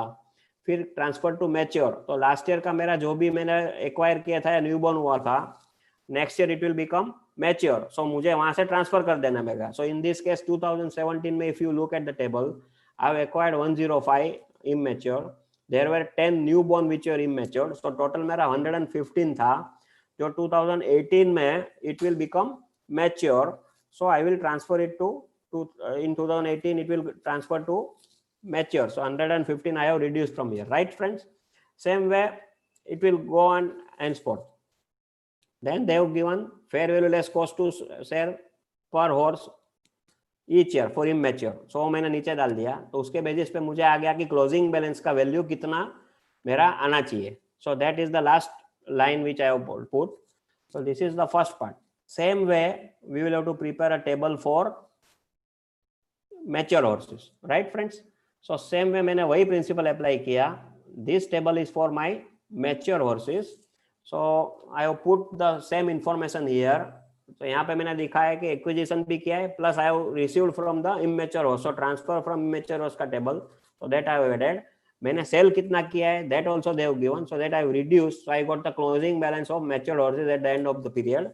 और उसका फिर मैंने फेयर वैल्यू दिया हुआ है. तो I found that what will be the closing value of that item, and जो ओपनिंग और क्लोजिंग के बीच में जो भी मूवमेंट हुआ है that will B rooted through my P&L as a gain or loss due to fair value changes, right? So here reconciliation हो गया. Now standard says that it is encouraged that you give attribute separately कि कितना because of physical change मेरा fair value change हुआ है, and what is the difference of fair value because of price change. So वो भी मैंने बनाया है friends. So this is how it will look. ये मेरा immature cattle का टेबल है. तो यहाँ पे आप देखोगे last line at the end of the year that matches with my जो मैंने डायरेक्टली बनाया था here 9470, 11,434, 11,978, 14,828. See, if you see this last is matching here, correct friends? But the ऊपर का जो मेरा कॉलम्स है where I have given what is the impact due to price change, what is the impact due to physical change, or then that will match with my difference, which will match my opening और closing का जो difference है. Like opening suppose 9470 is there in 2017, उसका closing balance क्या आया 11,434, तो दोनों का difference क्या है that is 1964. So how that 1964 has arrived, this is the attribute which I am showing separately, that is what the encouragement है, right? So this is for immature. Same way we have to prepare for mature, right friends? So जो मेरा cell होता है वो मेरे से निकल जाएगा, बाकी का मेरा क्लोजिंग स्टॉक में बचा है. तो what is the difference between my opening value and the closing value, and how that movement has happened, that I am capturing separately as a due to price change and due to physical change. This is what the standard says, that it is encouraged that you give this information, though users will understand कि future में क्या cash flow आने वाला है, किसकी वजह से आने वाला है, right? Because most important is physical change का कितना होने वाला है, because that is in my control, right? Price change I don't know, so that's why this will be useful for the users. That's what the standard is saying, but it is not mandatory, it is encourage friends, right? So this is all friends as far as Ind AS 41 agriculture activity is concerned. I hope I could be able to arouse that interest in you as far as the agriculture activity का accounting कैसे होना चाहिए, how the Ind AS says you should be accounting it. Okay, so now we can take if any questions are there. Otherwise, it is all from my side, friends. Thank you. So thank you for your time. There are no questions at the moment on this topic. Maybe people are juggling with the, maybe this is not a very commonly used topic. Maybe the question. That's what I told, but that's why I have covered many important areas. I think all of the aspects which are covered to be covered under this, and so I thought maybe जब भी उनको as a interest or curiosity, if they want to learn, then my PPT will be helpful for them, and that's why. To you on your... Yes, anytime, madam. Thanks for. Thank you so much, sir. Thank you. Wonderful session. Thank you for clearing all our doubts giving us so many tools to better understand. Thank you for your time. Thank you for the session. Thanks. Take care. Have a nice day. Yeah, same to you, madam. And thanks everybody. Vijay bhai, Pankaj bhai. It was nice speaking to you. And Vidya madam, thanks for your kind introduction, as well as the fantastic manner in which you handled the sessions. So thank you again for inviting me, and best of luck to everybody. Thank you. Thank you, just sir. One more thing. Yeah, just one more thing I want to highlight regarding sir, that the MCQs that kept us active and focus on the things so that we can clear stuff and all that. Yeah, thank you so much. That was the main purpose behind this MCQ, madam, so that whatever things we have learned as a concept, it should get very clear once you go to apply it in the practical manner, right? That's what the main purpose of MCQ. Take Thank care. you. Yeah. Thank you. Thank you, sir, for the wonderful session. Kindly send me this solution because I have the MCQs, but I don't have the solution. If you can just mail it to Sure. me, so I will Sure. also upload this for the participants. Yes. Yes. Friends, Immediately I will do. yeah, tomorrow will be the last session, and the details about the certificate of participation will also be shared tomorrow. How you can download and from where we'll be uploading it on the Google Drive, and the Google Drive link will be shared. So, looking forward to see you all tomorrow. Thank you very much.